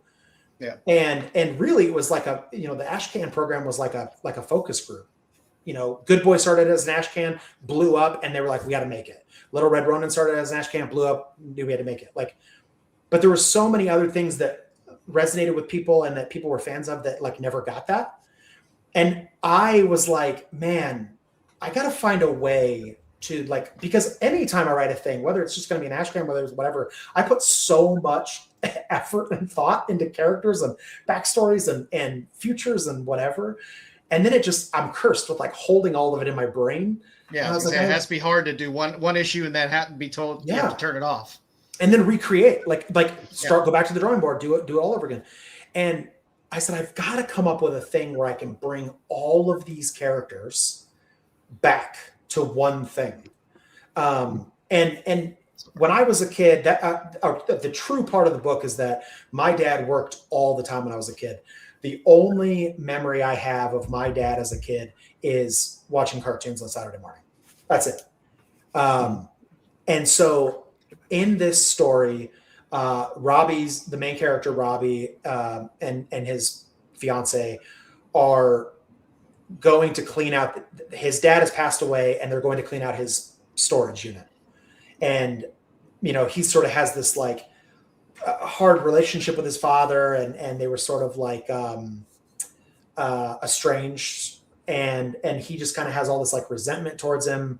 And they go to empty out the storage unit. They're kind of like pitching all this stuff, and they come across like things that his dad had kept of his that he had no idea he kept, that like he was like, oh my God, like my dad was such a dick the whole time I was growing up. Like, why does he have all this? Like, I didn't know he cared enough to keep all these things. And one of the last things they find is Roger, the TV. They nickname him Roger Rabbit because it's their favorite movie, which is also one of my favorite movies. And it's this old TV, and Robbie proceeds to tell Claire, like, hey, this is crazy. We used to have this thing called Saturday Morning Showdown. It was just our little way of like, we would pit characters from our favorite cartoons against each other. And we would call it Saturday Morning Showdown. And she's like, okay, well, so what should we do with this? And he's like, well, we're keeping the TV. And he takes it home and he's like, sets it up, and the TV sort of comes to life, and they're like, oh, we got it working. And this mascot comes on and is kind of like, welcome to Saturday Morning Showdown, blah, blah, blah. And they are in the midst of like smoking weed and eating ramen. And they're like, what the fuck? Like, we're losing it. And then they sort of get Jumanji'd and get sucked into this TV where they get pulled into Saturday Morning Showdown, which is a giant contest between all the cartoons for top billing on the schedule for Saturday morning cartoons. All the characters are parodies of famous cartoons, like the regular Plumber Cousins, Middle-Aged Mutant Battle Ducks. There's tons of them. And so now Robbie and his fiance are kind of sucked into this world where we get to like see all these characters. But the way we're releasing the book is I call it the Ashcan. It's really the intro book, comes out at MegaCon. And the intro is just sort of like meant to set the stage for what we're calling seasons. And every season you're going to get sort of like an in-universe comic of the cartoon. So it'll be like, you will get an issue of the regular Plumber Cousins, and then you'll get an issue of them showing up in that universe. And then you get the next characters and they show up, and the next characters and they show up, until it's eventually this giant tournament of champions, where Robbie has to try to survive as just a normal person. It's ridiculous. Yeah. It's fantastic. Yeah, I read. Reading through the Ashcan, it was just like I said. I shared earlier when Garrett shared the Ashcan with us. I got so excited I didn't even say thank you until I had read it. I had to read it.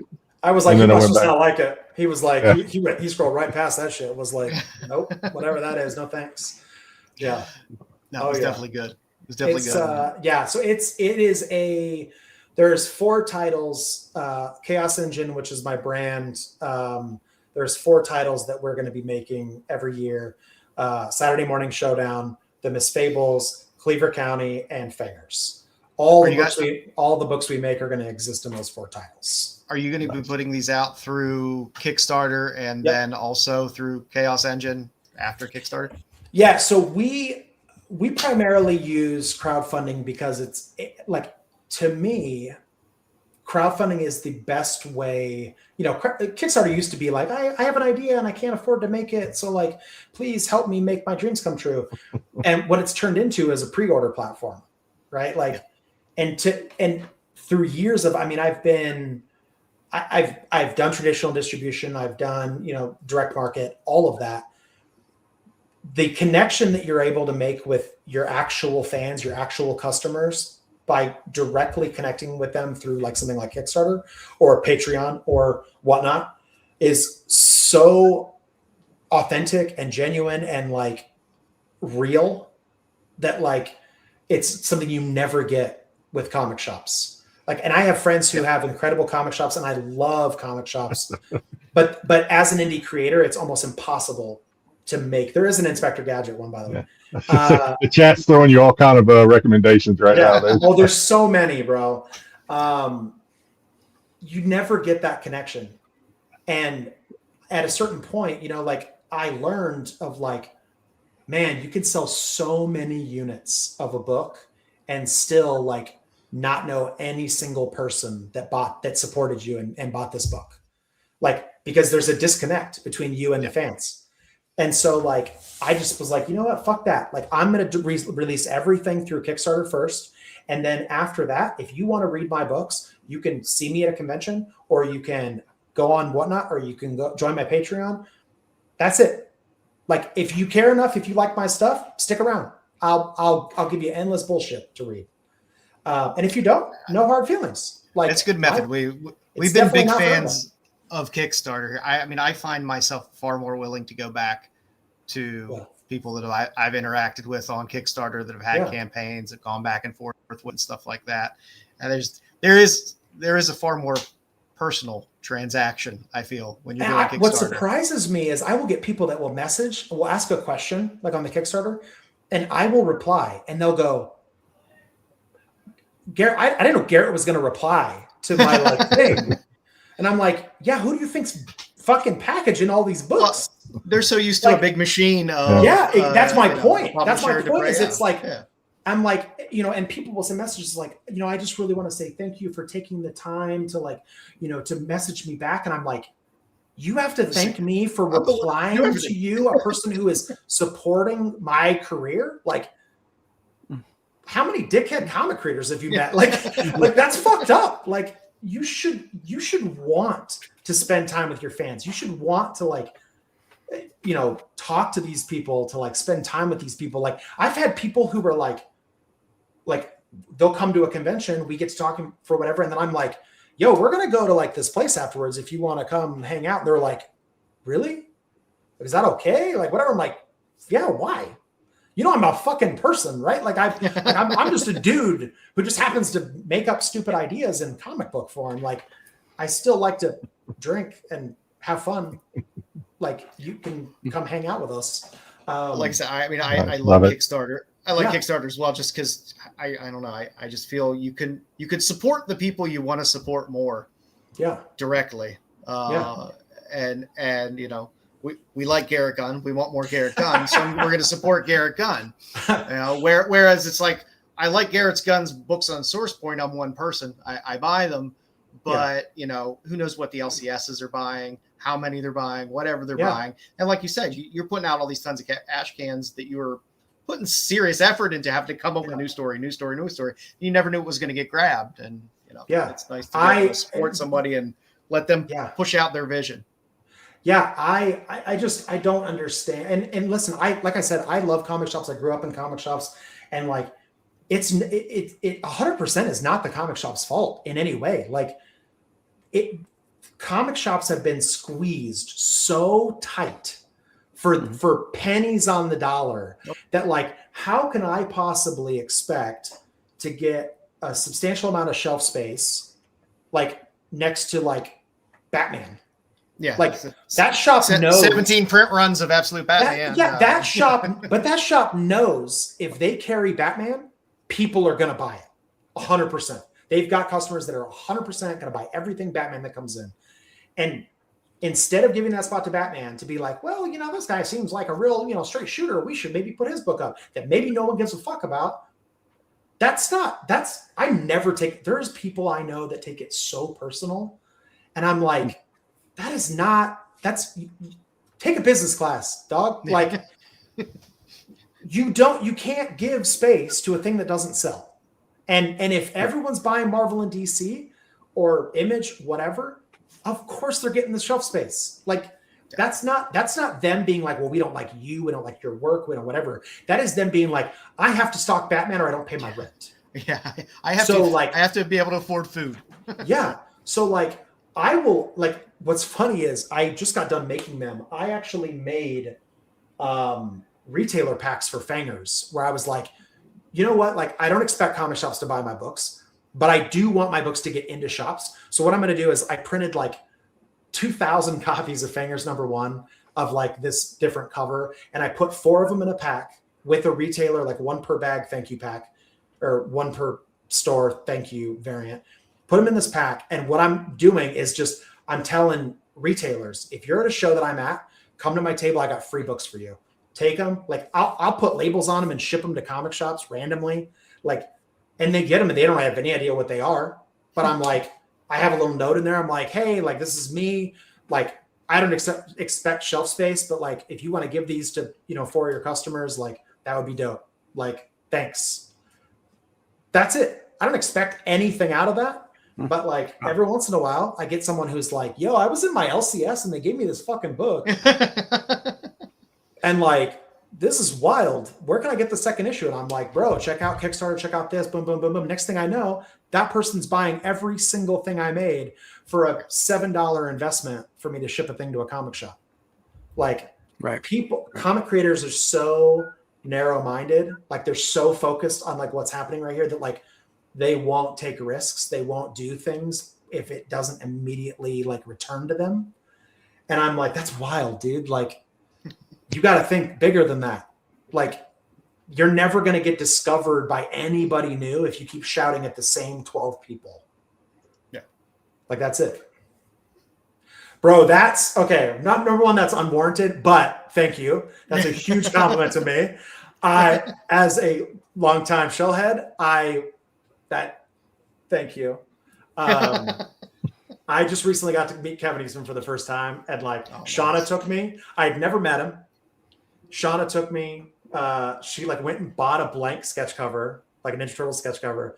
She paid for me to get like a ticket in his line or whatever, and then like didn't tell me, and then out of nowhere was like, "Hey, we're gonna meet Kevin Eastman," and I was like, "What? No, I can't do it. I'm not prepared. I didn't. No." And then she loves to take pictures of me when I'm all geeked out. And I'm like, he did like a Leo sketch for me and shit. And I'm like standing there like a fucking moron, being like, look at me, I'm 12 again. So you brought up your better half, and so one of these days maybe we should get Shauna on here, because Shauna has a history with comics, and we probably don't have time to go into it today. But I mean, yeah, she probably has a lot of stories to tell. I don't know if you want to share briefly some of that, but I will also say, for those that have never watched Garrett on Whatnot, and Shauna and Garrett have the best chemistry of any Whatnot retailer. I mean, it's a show within us. They're selling books, but it's a show within itself to watch you two react with each other. Just the chemistry there is just like nothing else I've seen on Whatnot. One of the things that keeps me coming back is just watching you two. Friends. Like it is crazy. Like it's funny when like I used to think, I mean, I was married for 14 years before like I got divorced and Shauna and I got together, and I thought it was always a joke of like people that be like, I'm married to my best friend, like I'm with my best friend, and I'm like, you guys are so stupid, dude. Like, and like legitimately now I'm like, this is crazy. Like I will turn down hanging out with anybody to hang out with Shauna. Like we are best friends, and like we have so much fun together. Even when she's driving me up a fucking wall, it is still the fucking best time. And she has been a huge, pusher of me, like in terms of like making me do covers and pursue art and everything. Like, and I was always like, for the longest time, I was like, what the fuck's your motive here? Like, why are you being so supportive and shit? Like, what is this? Why? And then I'm like, oh, she's just like a good person. That's weird. And no stranger to the comic book industry. I mean, no, again, so that's her. Shauna was Stan Lee's personal assistant. And the funny thing is, in like 2012, when I met Stan Lee and got like I got a big old tattoo of him on my arm here, and he signed it, and I had gone to Wizard World Austin to meet him and to get it signed, and she was the one that was there. I was there with my ex-wife. She was the one at the table with Stan. We didn't know each other, nothing. And then like all these years later, like we've been at all these events together that we had like we didn't know who each other were, anything. But after she did that, after she was Stan Lee's personal assistant, then like now she helps run Baltimore Comic Con. Like she's done so much shit. It's fucking crazy. And she knows these people. She's got, I don't think it's down here. We were going to Baltimore. The first year I went to Baltimore with her that we were together. She was like, oh yeah, I'm in charge of like the Jim Lee signing that they're doing and blah, blah, blah. And I was like, oh, that's fucking crazy. And she was like, do you want something signed by Jim? She was like, he always offers to sign something for me. And I never know what to like, she's like the ultimate, like, she's like, I'd rather be your friend than have an autograph. Like, and I'm like, yeah, but also get an autograph. Like, what the fuck? But she's so sweet and genuine, like doesn't ever want anything from anybody, doesn't ever like ask for things, whatever. So like for years, Jim has told her like, oh, do you want me to sign anything for you, Shauna, or whatever? And she says no. And so that year they were doing this event and I said, no, I'm going to go buy you a blank. Just have him sign a blank sketch cover. Just have him do a sketch cover.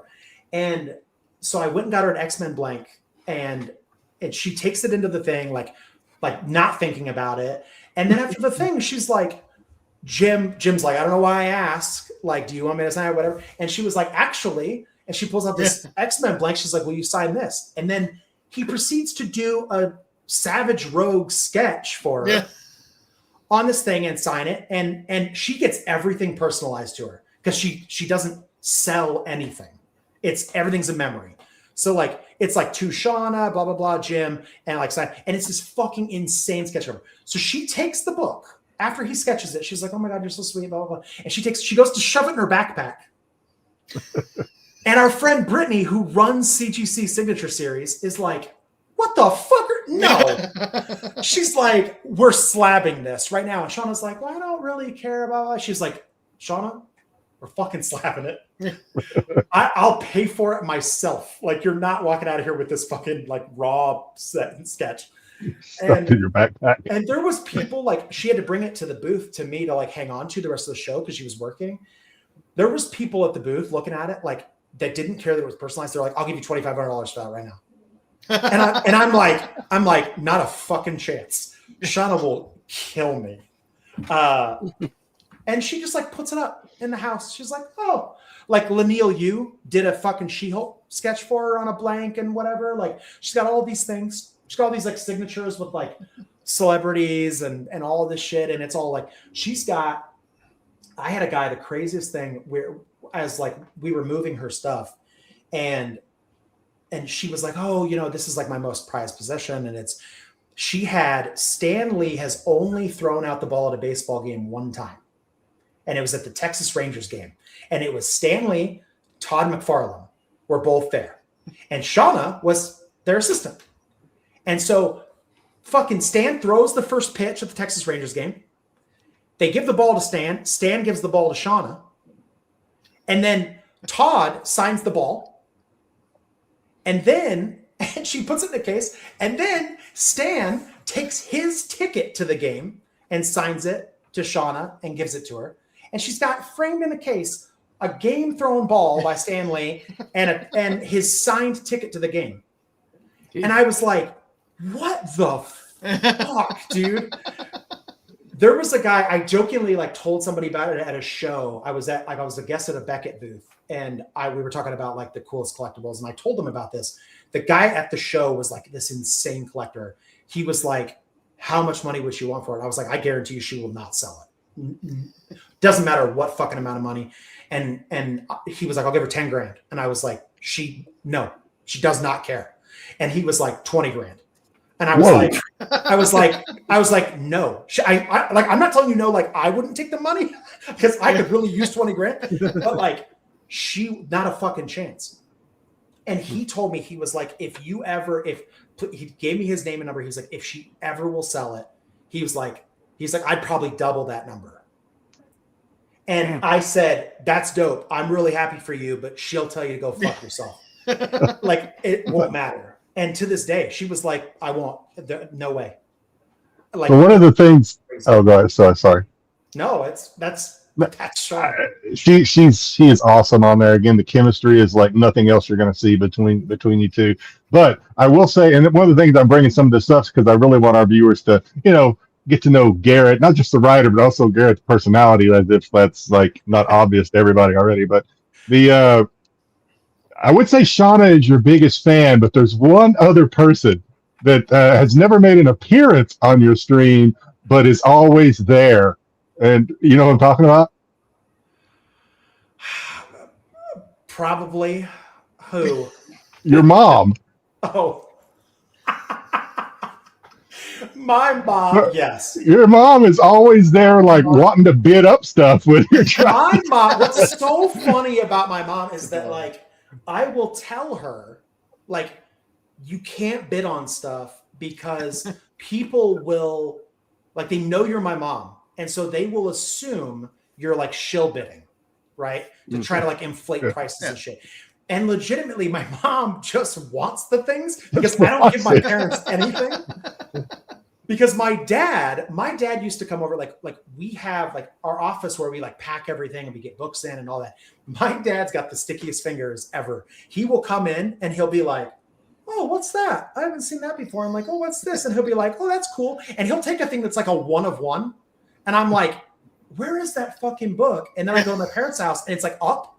And I'm like, where the fuck did you get that? And my dad would be like, well, I saw it at the house. Like there was a bunch of books or whatever. And I'm like, Dad, you can't have that one. That is the chase that everybody is trying to get. And it's like on your fucking mantle. And so I'm like, you can't bid on this shit. I was like, you certainly can't enter giveaways because if you win the free shit and win stuff, you're in so much trouble. It's so funny though. Oh my God, dude. It is. Yeah. And then Shauna now. I had to block Shauna from Whatnot because she'll bid on stuff when she'll be like, we'll open a mystery pack and she doesn't know what books are in it. And so soon she's like, well, fuck, it's got a Godzilla in it. I want that. And I'm like, babe, you can't. No. I'm crying a little bit. We got bills to pay. You can't have so the Godzilla. And then people love her so much, they end up just like giving it to her anyway. So I'm like, yeah. Like the woman gets anything she wants in the world. But all she really wants is stickers. That's really all she wants. She wants a Garrett. Such a sticker slut, bro. I tell her that all the time. Like anytime a picture comes up that she likes, she'll be like, that'd make a dope sticker. And I'm like, she is so awesome though. I mean, so much fun. Dude, if you saw, and then she goes to Michael's and she gets these like bins to organize the stickers. And she'll be like, she has them all laid out. She'll be, here's all the Fanger stickers, here's all this, and here's this, and here's this, and these are Patreon ones, and these are Patreon ones for the next 3 months, and these are boom, boom, boom, boom, boom. She's got them all, dude. People will message me and be like, thanks for all the free shit in my package. And I'm like, what free shit? Yeah. And she's like, oh, you know that thing you had like laying around and all those stickers? I gave them those. And I'm like, you mean my personal key card that was like from Good Boy that like has been on my desk for 7 years? And she's like, yeah, but like they really wanted it. And I'm like, bitch, what the fuck? That's just the case. I mean, please, if you the only person who will ever get away with that shit. Yeah. It's so much. I don't know how many of our viewers, of course, we talk about Whatnot on here all the time because Joe and I especially are addicted.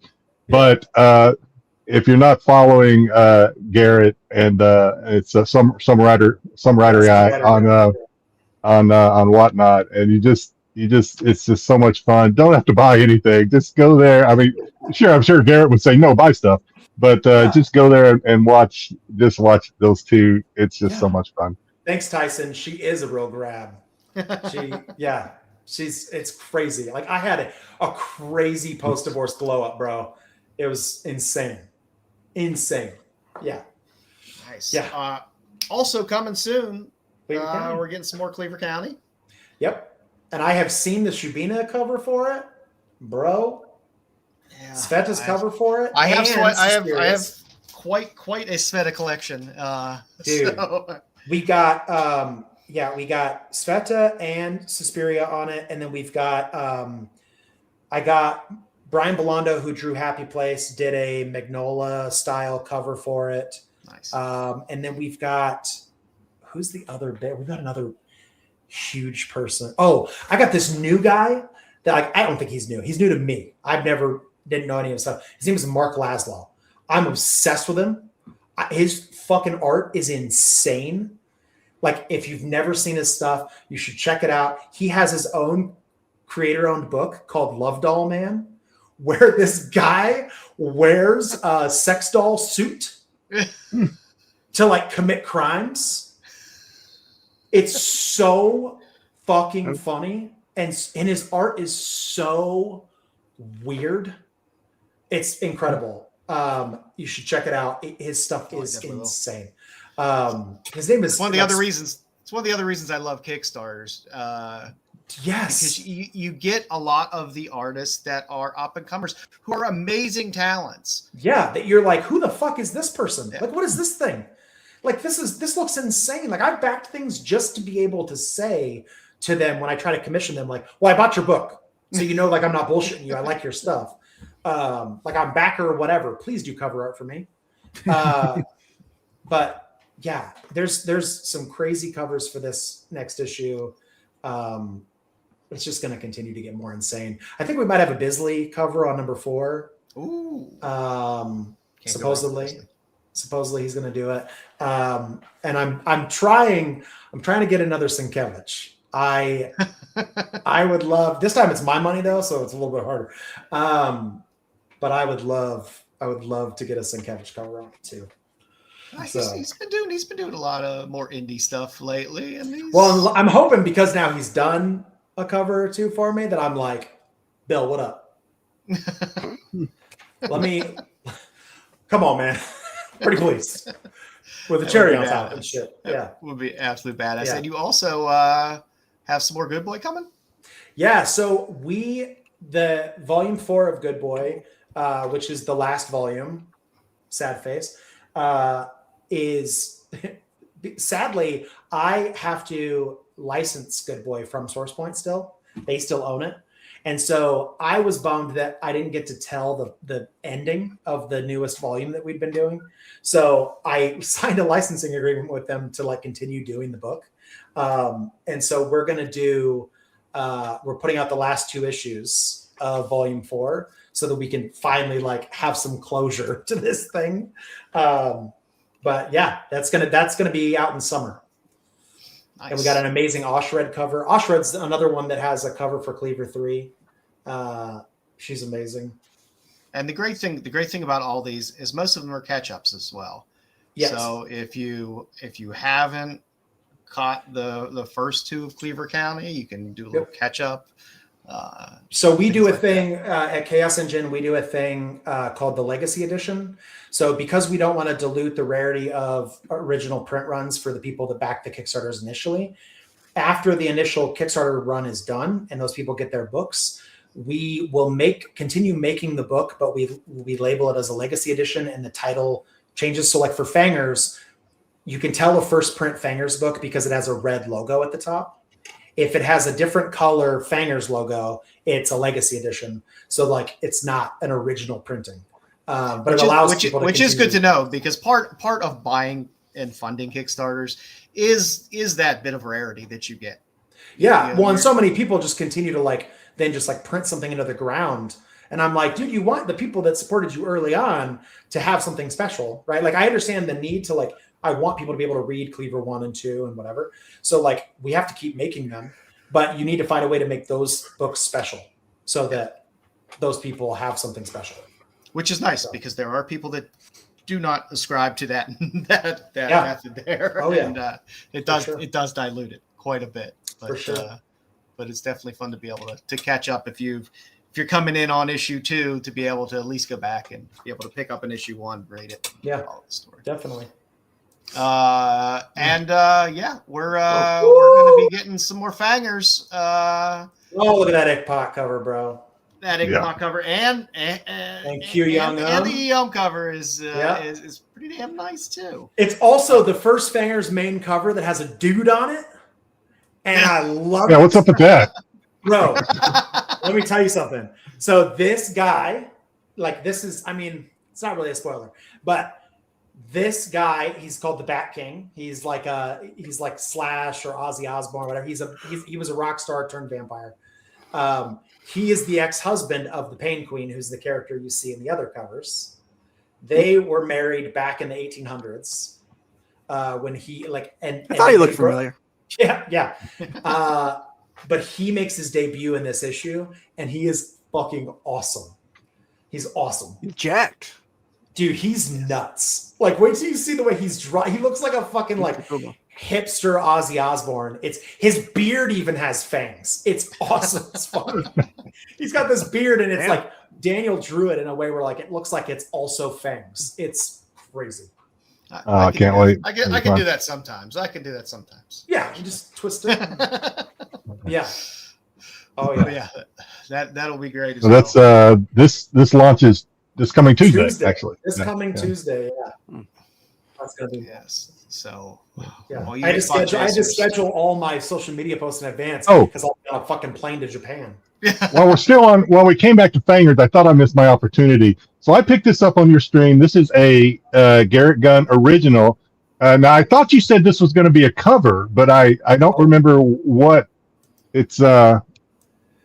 Ooh, that is going to be a cover. You might have to wait for an event in August. Okay, I couldn't remember. Okay. Yeah, Another spoiler. Damn, Jedi. I do. Hey, he sold it to me. It's my problem. I do have a cover on this campaign, but that one that you have is a special cover for the it's not a spoiler because I think if I remember right, if it is, I apologize. I think you said during your stream that this was going to be I thought you said C2E2, but I don't think that's accurate. I think it's something else. So that'll continue to be a mystery, I guess. think it was supposed to be for a convention that we didn't end up doing. And so then we were like, well, fuck, we have it all done. And so we saved it and we put it in the lineup of all the Fang Bang covers, and along with a bunch of other ones. I think let's see if I've got that. I'll give you a little spoiler real quick. Well, here's the MegaCon exclusive for Fang. Let's So get you out there. Here. There's the one from MegaCon right here. Yep. Nice. And then we've got, where's it at? There's another one I thought in here. Maybe it's not in here anymore. Well, you just did this one not too long ago. This is the Comics Elite, right? That was the Comics Elite one, yeah. Yep. Yeah. So MegaCon, we've got, let me see, I think I got it right here. So I got your Vampirella remark on this. Oh, that's nice. The Vampirella remark? Yeah. Yeah. That's the I've got a Vampirella cover that's coming out pretty soon. Ooh, Awesome. I'm on that. we love our Vampy. Yeah. There's a Ooh. Oh, yeah. yeah. Don't look at the boobies on the other side. Yeah. Don't look at boobies. That's okay. That's It's okay. all right. Movies. We get limited monetization every week. Yeah. Anyway. Yeah. When Bill McKay was on here, he showed us some of his art, and it had boobies on it, and we thought that was going to get us demonetized, but no, it wasn't that. It was what was it? Something else got us demonetized that week. Zombie Tramp got us demonetized that week, so it was like, and she wasn't even naked. So who knows? You can't have undead boobs, dude. Come on. Okay. Apparently that's the rules. Yeah. But so you do have your shop up, and it is up and running at Chaos Yep. Engine, which is your brand, which is great for anyone that's there that wants to see the titles that you guys have up there. And I'm sure that thing's just going to keep getting more and more built out as you get more and more books coming out. Yeah. So, And then you also have Patreon. Yep. Yeah. Patreon.com/somewriterguy. We do basically every month we send out a free sticker to patrons, and then we do a quarterly box that we send to people where you get like it's a stupid amount of stuff you get. Like it is. If we do convention exclusives, you get a free convention exclusive.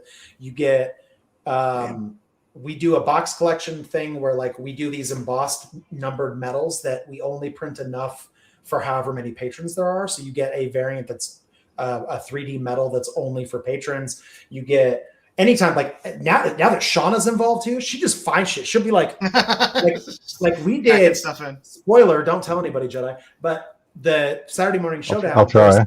There's a version of this that Shauna made that's a rainbow 3D that only patrons got.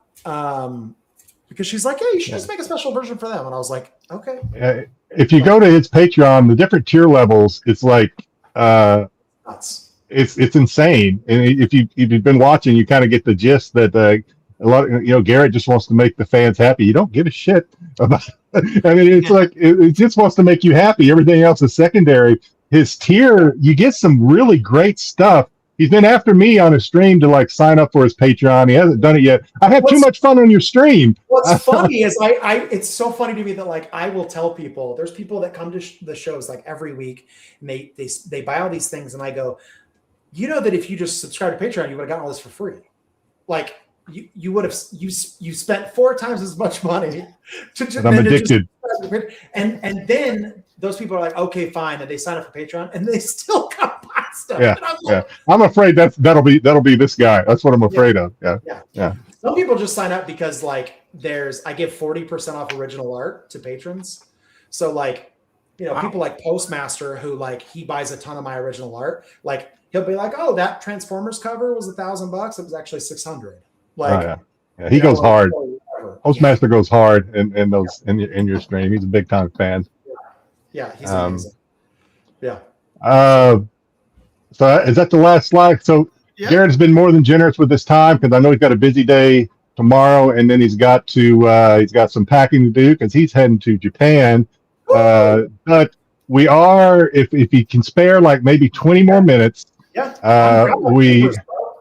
we are going to do a little qualifier. Now I always forget how Garrett is. I asked him, I said, have you ever watched the match game? And he's like, no. And then I'm like, I keep forgetting how young he is. But it's pretty fun. I don't know if you did any research. I doubt it. But so basically we're gonna you're the contestant. I'll just go ahead and start moving this along. You guys trying to match with me? Is that what's happening here? Yeah. So so this is the picture I ended up going with that I found. Great pick. I love it. So what's going to happen is you're the contestant.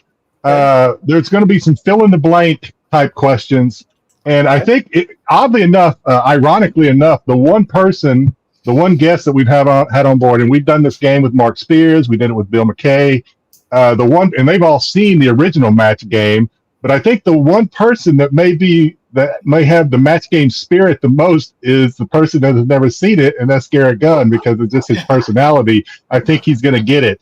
I think he's going to understand that it's not necessarily the most serious game, but we do try to match. So we're going to be a fill in the blank.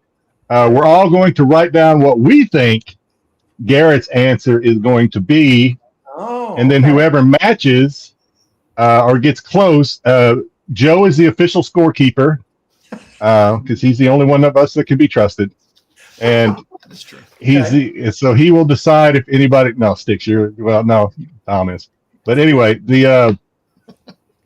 if there's anything close or the lines are blurred, Joe will make the judgment call on who gets the point, or even if there's a half a point awarded, so on and so forth. All right, here we go. There's going to be 6 questions. Okay. Hopefully I didn't screw it up too much. First question. I think we usually ask this one of all our guests. If not for his success as a comic creator, Garrett would pay the bills by blank. I think he actually answered this question earlier. That doesn't mean that's what I would do. Yeah. So if not for his success as a comic creator, Garrett would pay the bills by blank.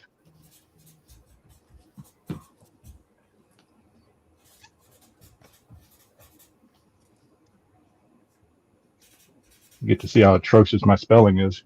East Texas education, not the best. But. All right, when everybody is done, we will begin with Garrett's reveal. I'm still going, bro. I got real specific. I was going to say, Garrett's the first writer that we've had. Yeah. Okay.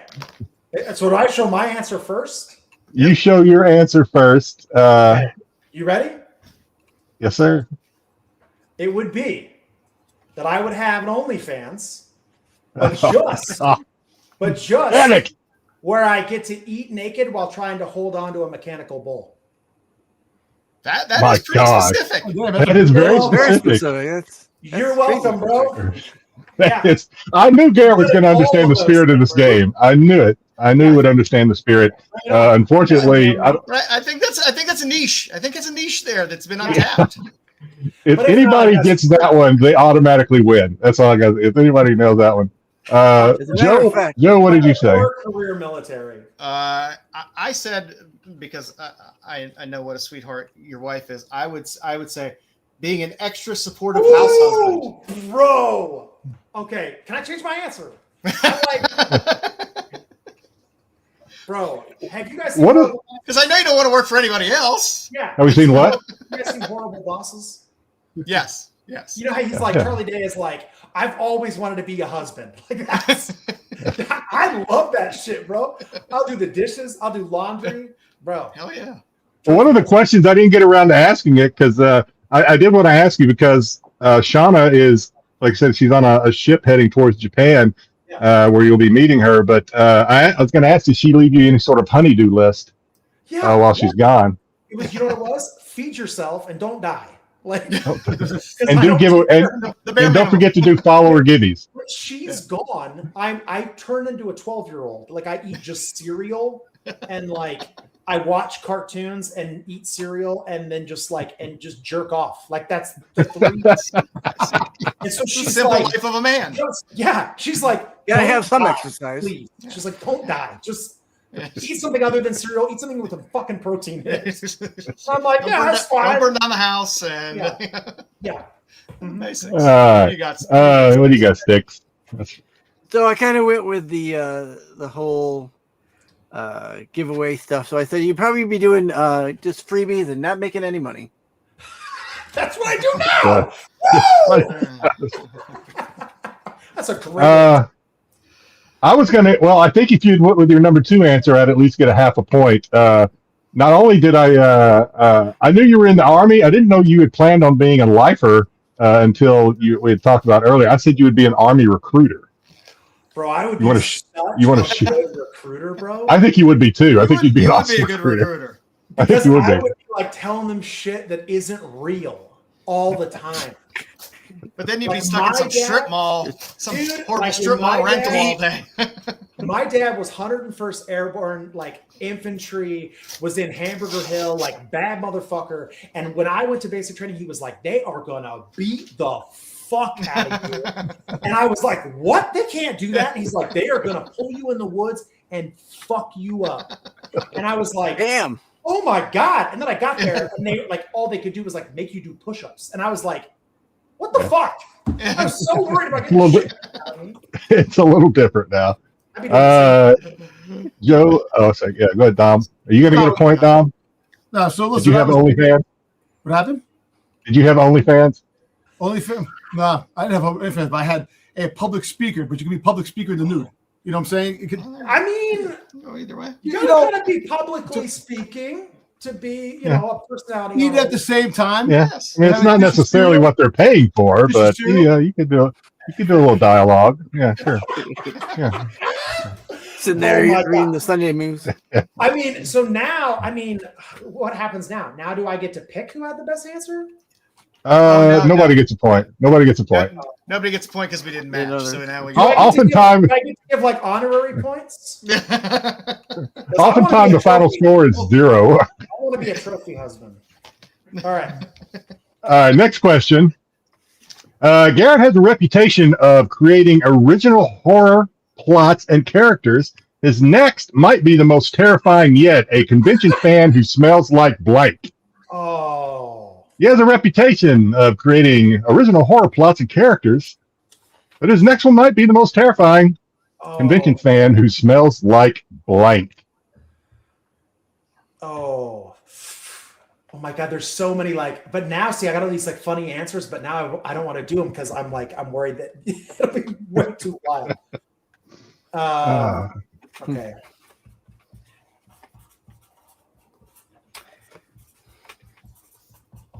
Okay. I'm totally going to misspell this. All right. Okay. Are we ready? You said you're going to misspell it? Oh, there's no. I'm gonna misspell it. My answer. Okay, so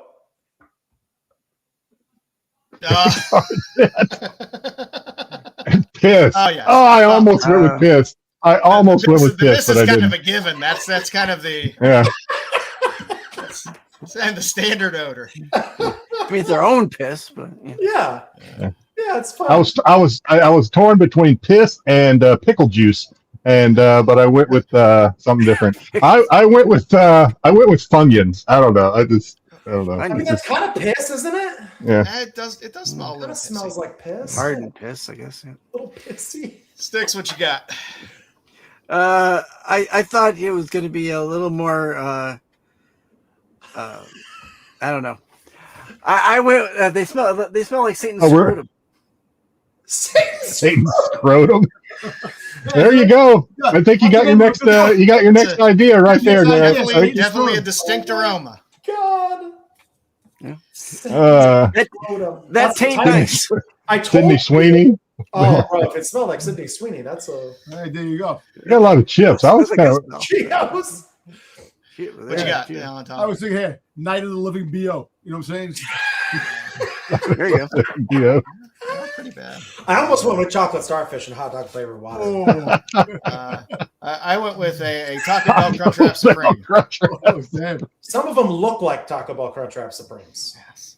You definitely So, Fold it up and yeah.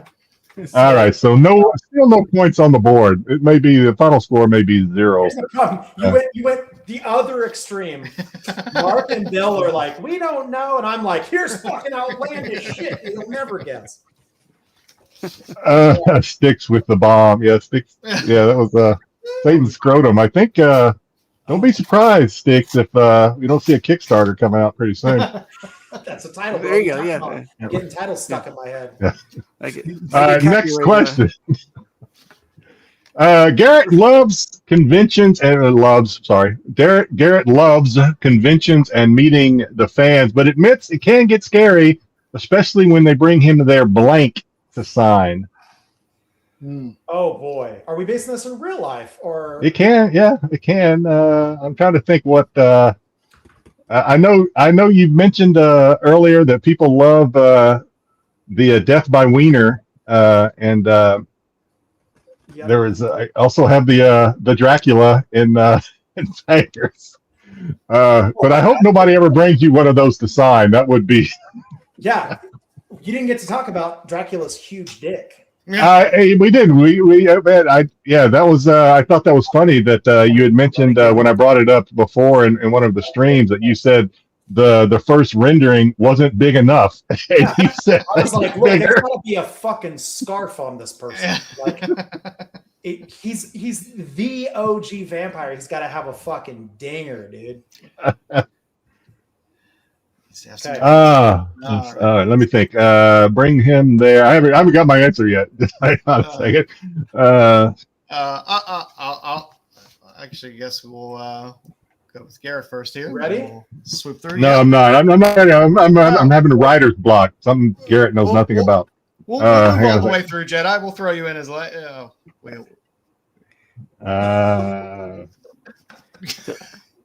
You came All up right. with this. You're supposed to have all the answers in the back of your head. You know, I tried. I've often got accused of having an advantage because I write the questions, and so I tried to like not give it any. I wrote them, and I'm like, I'm not even gonna think about it until showtime because I wanted a level playing field here. All right, go ahead. I wrote something down. It's not gonna win, but I wrote it down anyway. No. Next noise. At least Damn they're it. used. At least they're used. Used. Gently I was used. gonna say not new in box. New in box. Well, I'm sorry. I guess it would be fresh out of box if it was used, Yeah. but just in a different way. Yeah. All righty, Dom, what you got? And I put hot dogs and tacos. Those could be used sex toys Yeah, Sure, it's try the good. That could be. Awesome. with the right attitude. What you got, Six?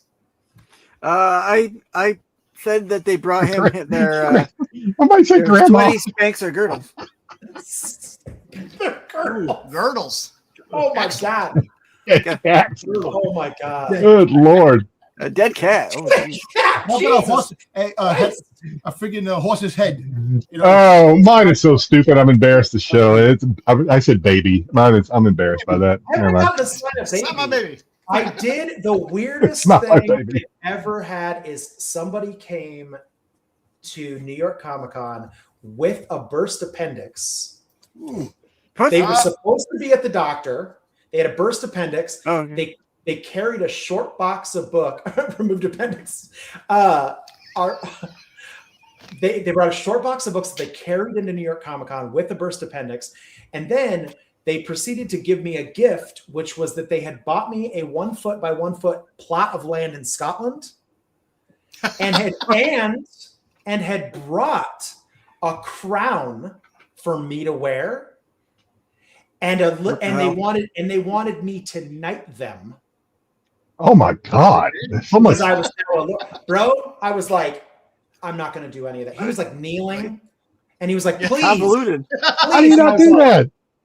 How do you not do that? There's so much thought into that, Garrett. How do you not do that? It's a little creepy. No, that was Off a lot. with their head. That was a lot. But horribly ironic because my answer was removed appendix. Did you? I thought you just wrote that. No, that was After my I answer. said- Removed appendix. That's fucking wild. Oh my God. I'm not going to find love this episode, I can tell. Oh my God, it'd be so great if we could get Shauna on here with you and play. What was the one with the honeymooners? What's the name, Joey? Or the honeymooners where they have to match answers? That would be hilarious. All right, next one. Newlywed game. If a newlywed game, thank you. If Garrett had, we asked. Funny enough, we asked Bill McKay this, and I did not know that he actually had one. That he did. If Garrett had a secret Easter egg for his writing or art, it would be blank. So I do have one. So I will write what I have. I gotta think.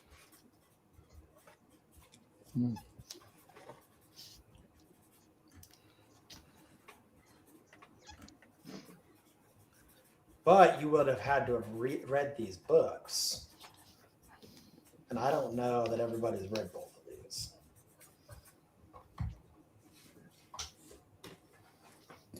If I read it, I'm terrible about not.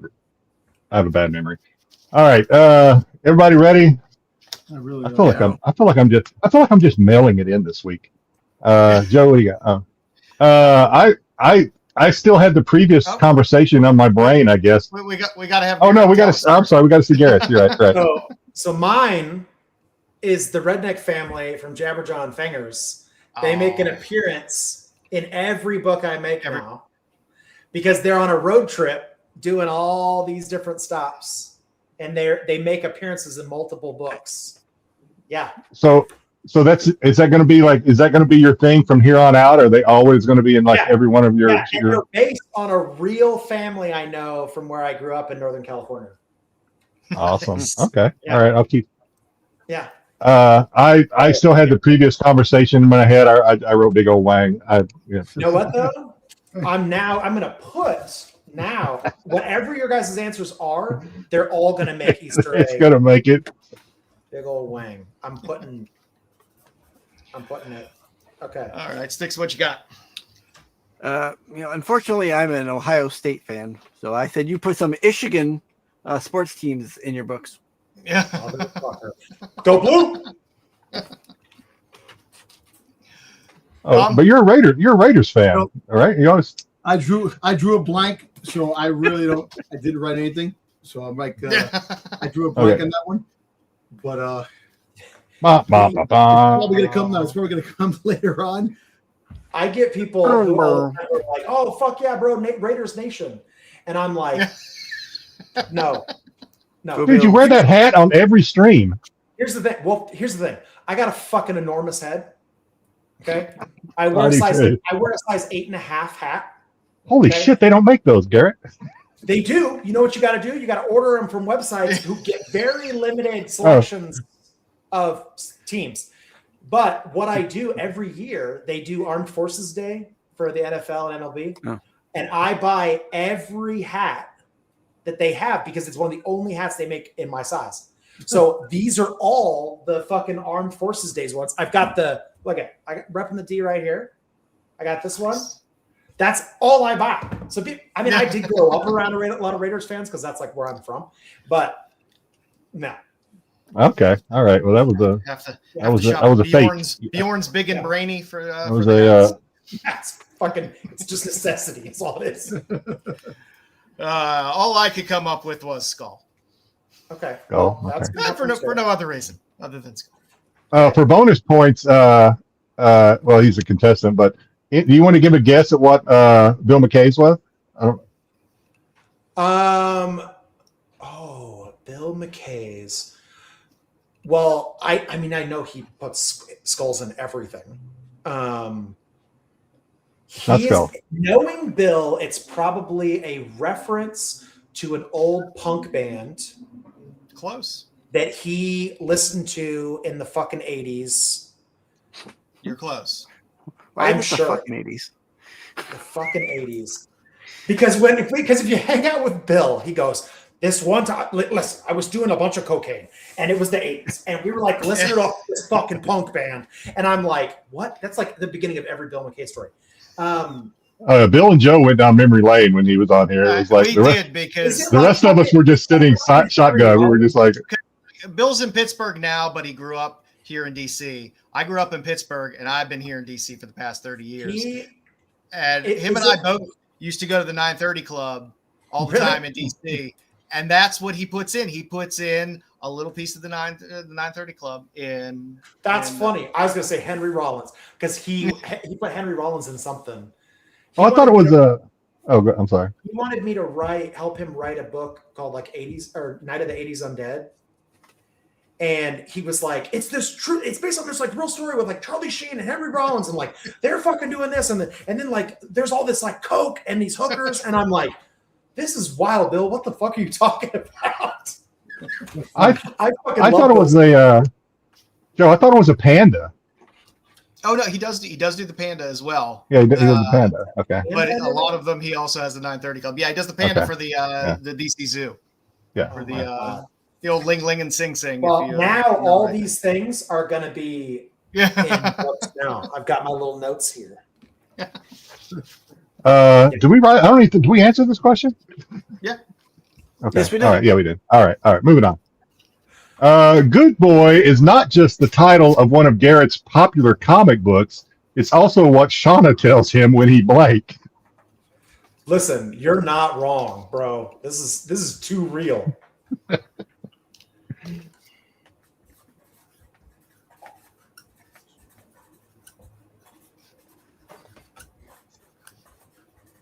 This one I might get. I might get this one. This is a home run right here. This one I get.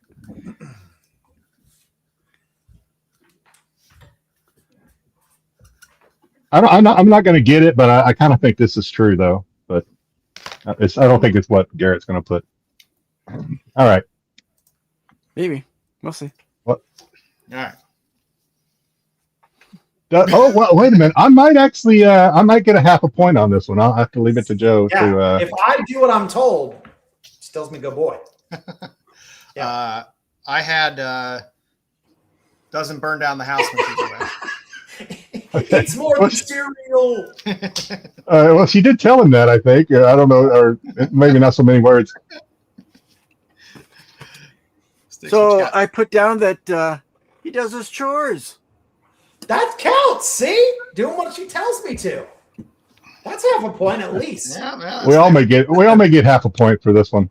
I said he says "good boy" when he does a follower giveaway on Whatnot because he's notorious for not doing those. Pay attention. This is true. She'll be in the chat even when she's not there. She's in the chat saying, "You need to do a giveaway." I'm like, you get a half point, don't you? That's fair. Okay. Yeah, Mine should be a full. I agree. Thank you. You're welcome. I said when he does the chores, the house. Wait a minute! Look who's calling me. Oh, there you go. Okay, you're on speaker. I'm on the show still. What the hell are you still doing on the show? Hi, Shauna. That was such a great time. We were just doing the match game, and the answer was, let's see if you can get this. Okay. It says, Good Boy is not just the title of one of Garrett's popular comic books. It's also what Shauna tells him when he blank.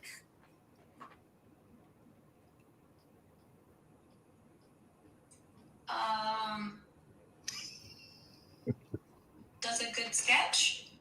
You're so sweet. Oh my God. It's not better than me saying doesn't burn down the house.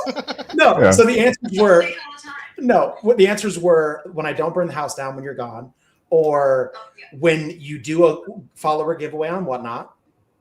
Yeah, that's true. Yep. And then what was the other Chores. one? Yeah, I Chores. do my chores. Yeah. I put doing what she, There's sometimes the sketches. yeah, I said doing what she tells me to. Yeah, that's, yes. 'Cause you Which is know. always the right husband See? answer, by the way. Because I always do what she tells me. That's true. Yeah. Yeah. Well, let's not get crazy. Bitch. Are you kidding me? God damn it. I spent this whole show talking about how great you are, and you're going to swoop in at the end and prove me wrong. Don't do it. I don't think that's proving you wrong. Okay. Well, whatever. Okay. All right, Oh, well, you got a well, question? we have one more question, and Stick around for the last question, babe. They got one more. Shauna can play along if she'd like. All right, Yeah, last Okay. question. Garrett is notorious to his followers for giving away really cool art pieces without a second thought, Well, this which is- sometimes gets him in trouble with blank. It says Garrett is notorious to his followers for giving away really cool art pieces without a second thought, which sometimes gets him in trouble with blank. Finances. Oh, that's such a better answer than mine. Damn it! I feel like I'm cheating. I mean, that was the obvious answer, was that gets me in trouble with Shauna. Yeah. Yeah. That's the obvious answer. I didn't go with the obvious answer. I went with maybe the second most obvious answer. I said mom. Mom. Someone said mom. That's fair. That's if I don't give it to her. Yeah. Okay. Fair enough. Styx, what you got? Yep. I said he wouldn't get in trouble with anybody because Shauna would have probably given it away too. That's a winning answer right there. I probably wouldn't get in trouble with anybody because Shauna would give it away too. Only if there were stickers involved. Yes. I also said wifey. So Hey, there you go. Dom got it. Yeah. Yeah. I went with Mr. Wallet? Wallet. With the wallet. That was Wallet. Shauna's Oh, yeah. answer. Yeah, I'm getting in trouble with finances. See, I think you both get a point. One of you got Shauna's answer and one got mine. Yeah. Oh, all righty. Oh Well, my that God. was we ended up with a tie. Sticks and Dom. Sticks and Dom got it. Nice. I hope you enjoyed that. Garrett. Hope you had fun with that. I wish I had seen Bill play that game and watch him like squirm to come You can go back and watch it. We value every view. I'll send you the link. hey Garrett, are you going to be at San Diego Comic Con this year? No, I never get invited to San Diego. Oh yeah, okay. Yeah. No, I wish. Most of us will see you in Baltimore because we go to Baltimore every year. So Oh yeah, we'll be at Baltimore. You'll be in New York too? Yeah. Okay. Yep. I live in New York. I live in the Lower East Side, so I'm here. I couldn't tell from your accent. Yeah, there you go, right? It gets me in trouble. I thought you were in Wisconsin this whole time. Oh, fucking Jesus! Oh, Jesus Christ! Oh, fuck. Hey, I don't know if was you a know Southern- something from hey, I fucking was New a York. Southern boy, man. A Southern boy with a New York accent. What do you want to do? Oh my God. Yeah, I would love to go to Baltimore. I never go because it's just too damn expensive. But maybe you'll come back to Hawaii one of these days. We could Dude, I visit would some love of to your do the amazing that would be awesome. Honolulu or whatever. Amazing Con. Yeah, Amazing Con. I think. Yeah. I don't know how often they do it. Yeah. I- Because for a while I- they were doing Las Vegas and Yeah, I'm Hawaii. surprised they don't in Hawaii. Yeah. have a con Yeah. in Hawaii called Hang Loose Hawaii Con. You know what I'm saying? Yeah. You know, Aloha Con. What the fuck? Like, why You wouldn't know? you? Do it? Yeah. Yeah. Yeah. something like Mm-hmm. Oh yeah. But Well, you've been more than generous with your time. I know. I don't know if Shauna's still on the line or not, but She's I here, know you guys. hanging out. Okay, so we know you we'll got a let. long weekend coming up. You've been Yeah. a blast, man. Thank Yeah. you for your time, man. Yeah, thank I you will. guys. I will see you. I will see you. I will see you. You won't see me. I will be on your stream tomorrow. Is this the last one before Shauna gets back? Because you give away better stuff when Shauna's not around. So, yes, it is the last one before Shauna comes back and makes everyone happy. Everybody gets all the stuff. Giveaway stickers, all the nonsense. Oh, there's so many stickers. I get to like breathe and be like, thank God, someone else. My wife loves stickers, man. Every time we go to a con, she gets stickers everywhere she goes. Yeah, there's not enough surface area for all the stickers we've got. She puts them on her books. She puts them on her water bottle. You know, and then she comes to me and is like, "Why are there stickers on your desk?" I'm like, "Because there's no other flat surfaces to put anything. There's nowhere to put this stuff." Well, we definitely appreciate your time. It was great having you on. Anytime you want to come on, whether it's to launch something or just to bullshit, our door's always open. Sounds good, man. We appreciate it. We love your stuff. Keep kicking ass and doing your thing, which is what we appreciate. It. Yeah, we love it. All right, guys. Right. Appreciate it. Appreciate it, Garrett. Safe travels, man. Safe travels. Yeah. Have a good one. Oh man. We still have that was a lot of fun. Are we still going to do a show? Because we got we're at 2.5 hours. We could just pick this up again next week. I think we did pretty good. You want to do pickups or something like that? Yeah, we'll do pickups and call it a night. How about that? I was going to say all my pickups are Garrett Gunn stuff because they got like 3 boxes from him this week. Okay. Who wants to go first? I can go first. Oh, you gonna go? All right. I was just in the position, but yeah, sure. I'll go. I got a few things. I did get, as I showed earlier, The Adventures of a Fuller Brush Man. A little FemForce action. Some more FemForce. Little Domino Lady. I was very happy to score yet another copy of Milo Monero's Butterscotch. You like that? Anytime I can. She's playing an invisible flute. Don't get it twisted. Don't worry about it. I love picking up these Psycho Killers comics. They're not easy to come by.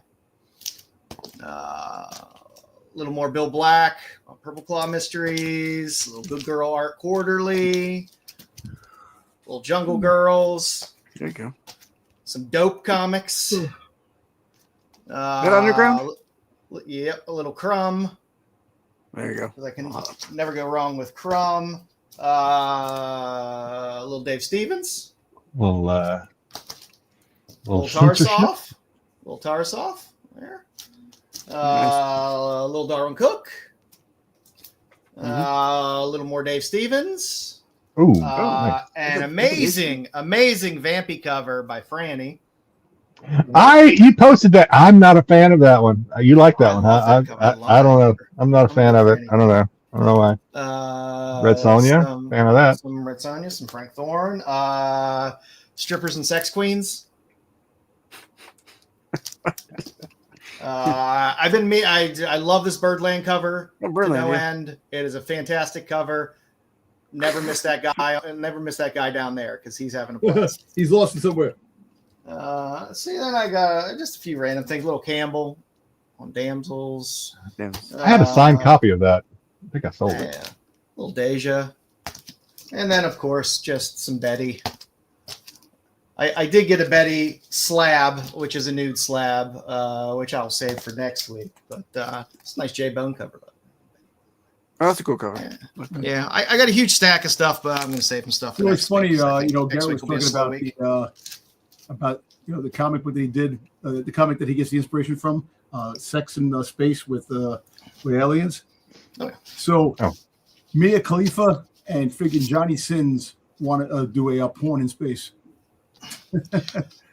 Good luck. Like legit? Like, sounds like a short circuit waiting to happen. All right, so yeah, like I said, I have just timing of it. One of them was shipped a while back and got hung up in San Francisco, which happens. But I got 3 boxes of stuff that I picked up from Garrett on his stream. I already showed this one. I bought this for the sole purpose of I wanted to get in the buyer giveaway. So I bought this, which it turns out is going to be a fantastic read. I can't wait. I'll read it this weekend. You usually have a unicorn that has a foot fetish. Joe would be great for Joe. buy those. So two things I won. So I won this Gibby, which is a card. It's just it's a card, a Good Boy card. So I won that but then the grand prize Gibby for that show was, and again, I felt like I love it when a plan comes together. I won Garrett signed 98 copies of all 3 collector edition Little Red Ronin. Like all 3. Holy crap! You won all Yeah, that? I won all 3 of these. Just yeah. And it's almost like when I win sometimes, Garrett's like, cousin, because he calls me cousin on there, but because I win, and then when I don't win, I feel like what happened? Okay, I also picked up this. This is Christmas Caroline, signed by Garrett. Picked up these Ryan Kincaid Jabberjaw. Make sure these are safe for TV. Yeah, we already showed this ones. Yeah, Jabberjaw. More wins. I won. I'm not going to open these up, but I won 2 of these. I won a. Which one is this? This is 4 color things. These boxes. I opened them up. There's comics in these, obviously. And this is a Caroline box comic. This may take a bit, so I picked this. I went hard for this, and I wanted it. This is a Fangers signed by and Garrett, red metal copy. Nice. Is that a metal cover? Yeah, it's metal. He also had the topless one, which I bid on, but somebody wanted it more than I did, which is fair because I wanted the nice copy. So I bought a couple more of his Fanger mystery bags. See if these I can show or not. So this is got the mystery bag exclusive, which is 1 per pack. I forgot this is an artist proof AP. Is this Lena Dye? I can't remember the artist on there. I wish Garrett was still here, but I picked up this one. AP copy of that. Another one. This one I'm pretty sure I'm not going to be able to show. Yep, because this is the lenticular of the Fangers Ickpot, which if I show it in the wrong angle will get us into trouble, so I can't show that one. Non-Garrett, I got 2. I got my Home Alone Marissa Pope in. All right, here we got some more mystery packs from Garrett.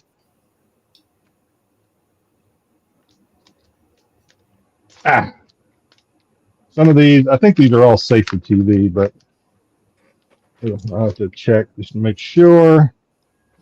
Here's a Why Not Willie 8 Mile. Some of these I have to be honest, I'm not completely familiar. I got to familiarize myself with some of these. We have the this one, I can't remember.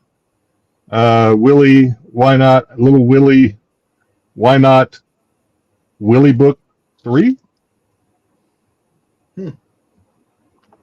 And the Willie Dead, Someone to Fear, Walking Dead homage. That's fun. Yeah. All right, two more. Sorry, First taking Negan, a little longer. I think, right? First Negan homage. It's probably the homage to the first Negan. Yep, you're right. Let me get these books out of here. Thank you for the Dirty Pillows reference, Tyson. Yeah. I'll always be happy to carry a reference whenever it's made. What did you say his whatnot was again? It's some writer guy. Oh, Yep. okay. Yeah. Here is a Fanger. It's some writer guy, same as his Yeah. Patreon. Here's a Fangers AP number 5. Oops, sorry. I got you. Fangers AP number 5. There you go. Another is a Warhorn. Is a Spider-Man 300 homage Warhorns. Yeah, that book has been freaking. How much of that book? That book has been used over and over again. Bad Bug Midnight. What is this one? This is Oh yeah, It's a there's plenty virgin. of homages. I'm not to sure that. what this is from dirty. I would make sure it's not dirty. Okay, I got whatever. I'm not sure what that one is, so I have to reach that one. Ooh. Joe, you probably know who this is. So I got another Why Not Willie. And then Joe, who is this? Do you know who this is? You know the artist on this one? No, I No? don't. All right, one more. Oh, I don't know the artist on this, but this is the sketch cover I bought, or a sketch I bought on there. I can't remember. It's always fun. Can't remember who the artist was. I have to ask Garrett. And lastly, man, these things are.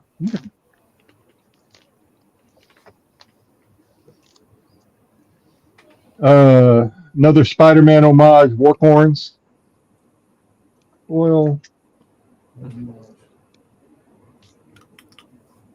Nice little red run. Yeah. Another Willie. All these are safe. Oh, I was going to say this one is not safer. This is the same. Hey-o. This one, he censored it though. This is the same cover that I asked you who it was, but it's the topless. He censored it. I have to see who that is. It's an AP copy. Oh, and then another. What book is that last one from? This one? Yeah. It's a virgin, so I don't know. I don't know the title. I'll scan it, or if I can't find it, I'll reach out to Garrett and ask him. And then another Willie. That's all I got. That's enough. That's a lot. That's a lot. Styx, you got anything?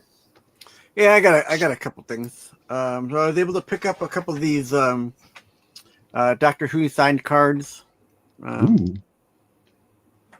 So I picked up a couple of these. They were like $5. These are all from the season the 13th Doctor run. So, and then my I won't call it a big purchase because you've seen it before, but I got a great deal on it and whatnot, and I wasn't gonna pass it up. So why not? Just another copy of Doctor Who and the Daleks. Hey, why not? Why not? Yeah, why not? Why not? Stack it up with the Mudmen.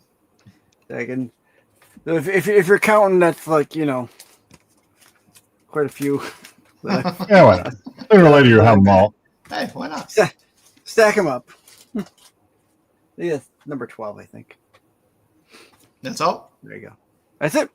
So I forgot to bring this up. So this is another winner thing. I'm sorry. I'll just do it real quick. So this is another giveaway that he won. Again, I wasn't joking, and he's not joking when I said he gives away some awesome stuff to his on his Whatnot stream. So if you check him out, you won't be disappointed.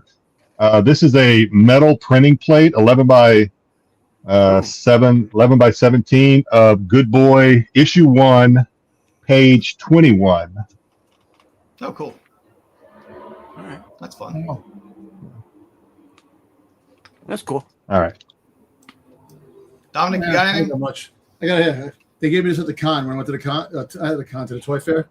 Funko gave me Oh, you got to check it out. There you this go. Jango Fett. Kind of a violet cup. It's a sketch Jango Fett, like the sketch series. Oh, okay. The artist series. Yeah, I got that. I just got this in the mail today from Bird City Comics. I think it was limited to 750 or 500 copies. This Megatron cover. Oh, nice. Oh. I didn't get my books this week yet. I didn't get any books, so I got to. Who's the artist on that? What You know? on this? Let's see who the artist is on. On the cover, let's see.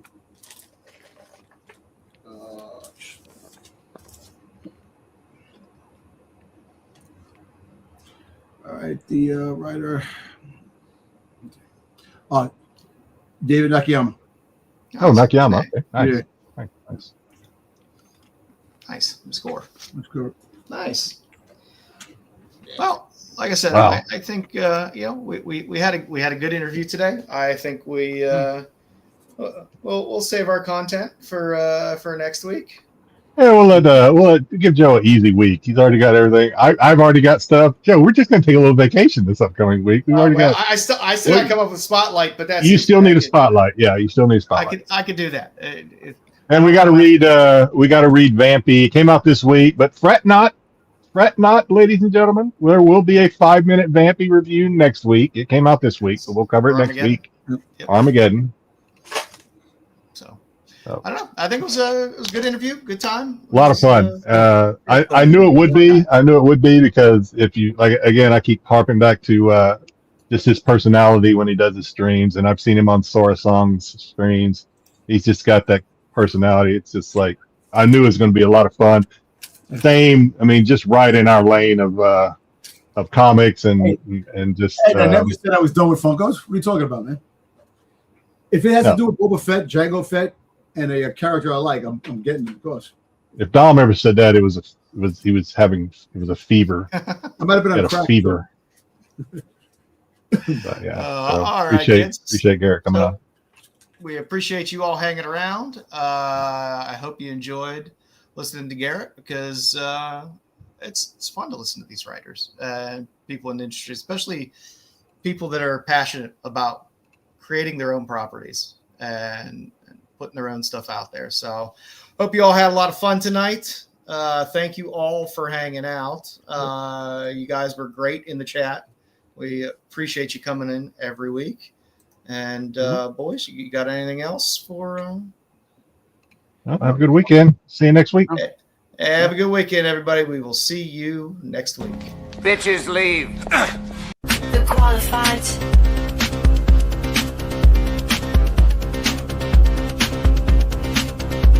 The qualified. The qualified.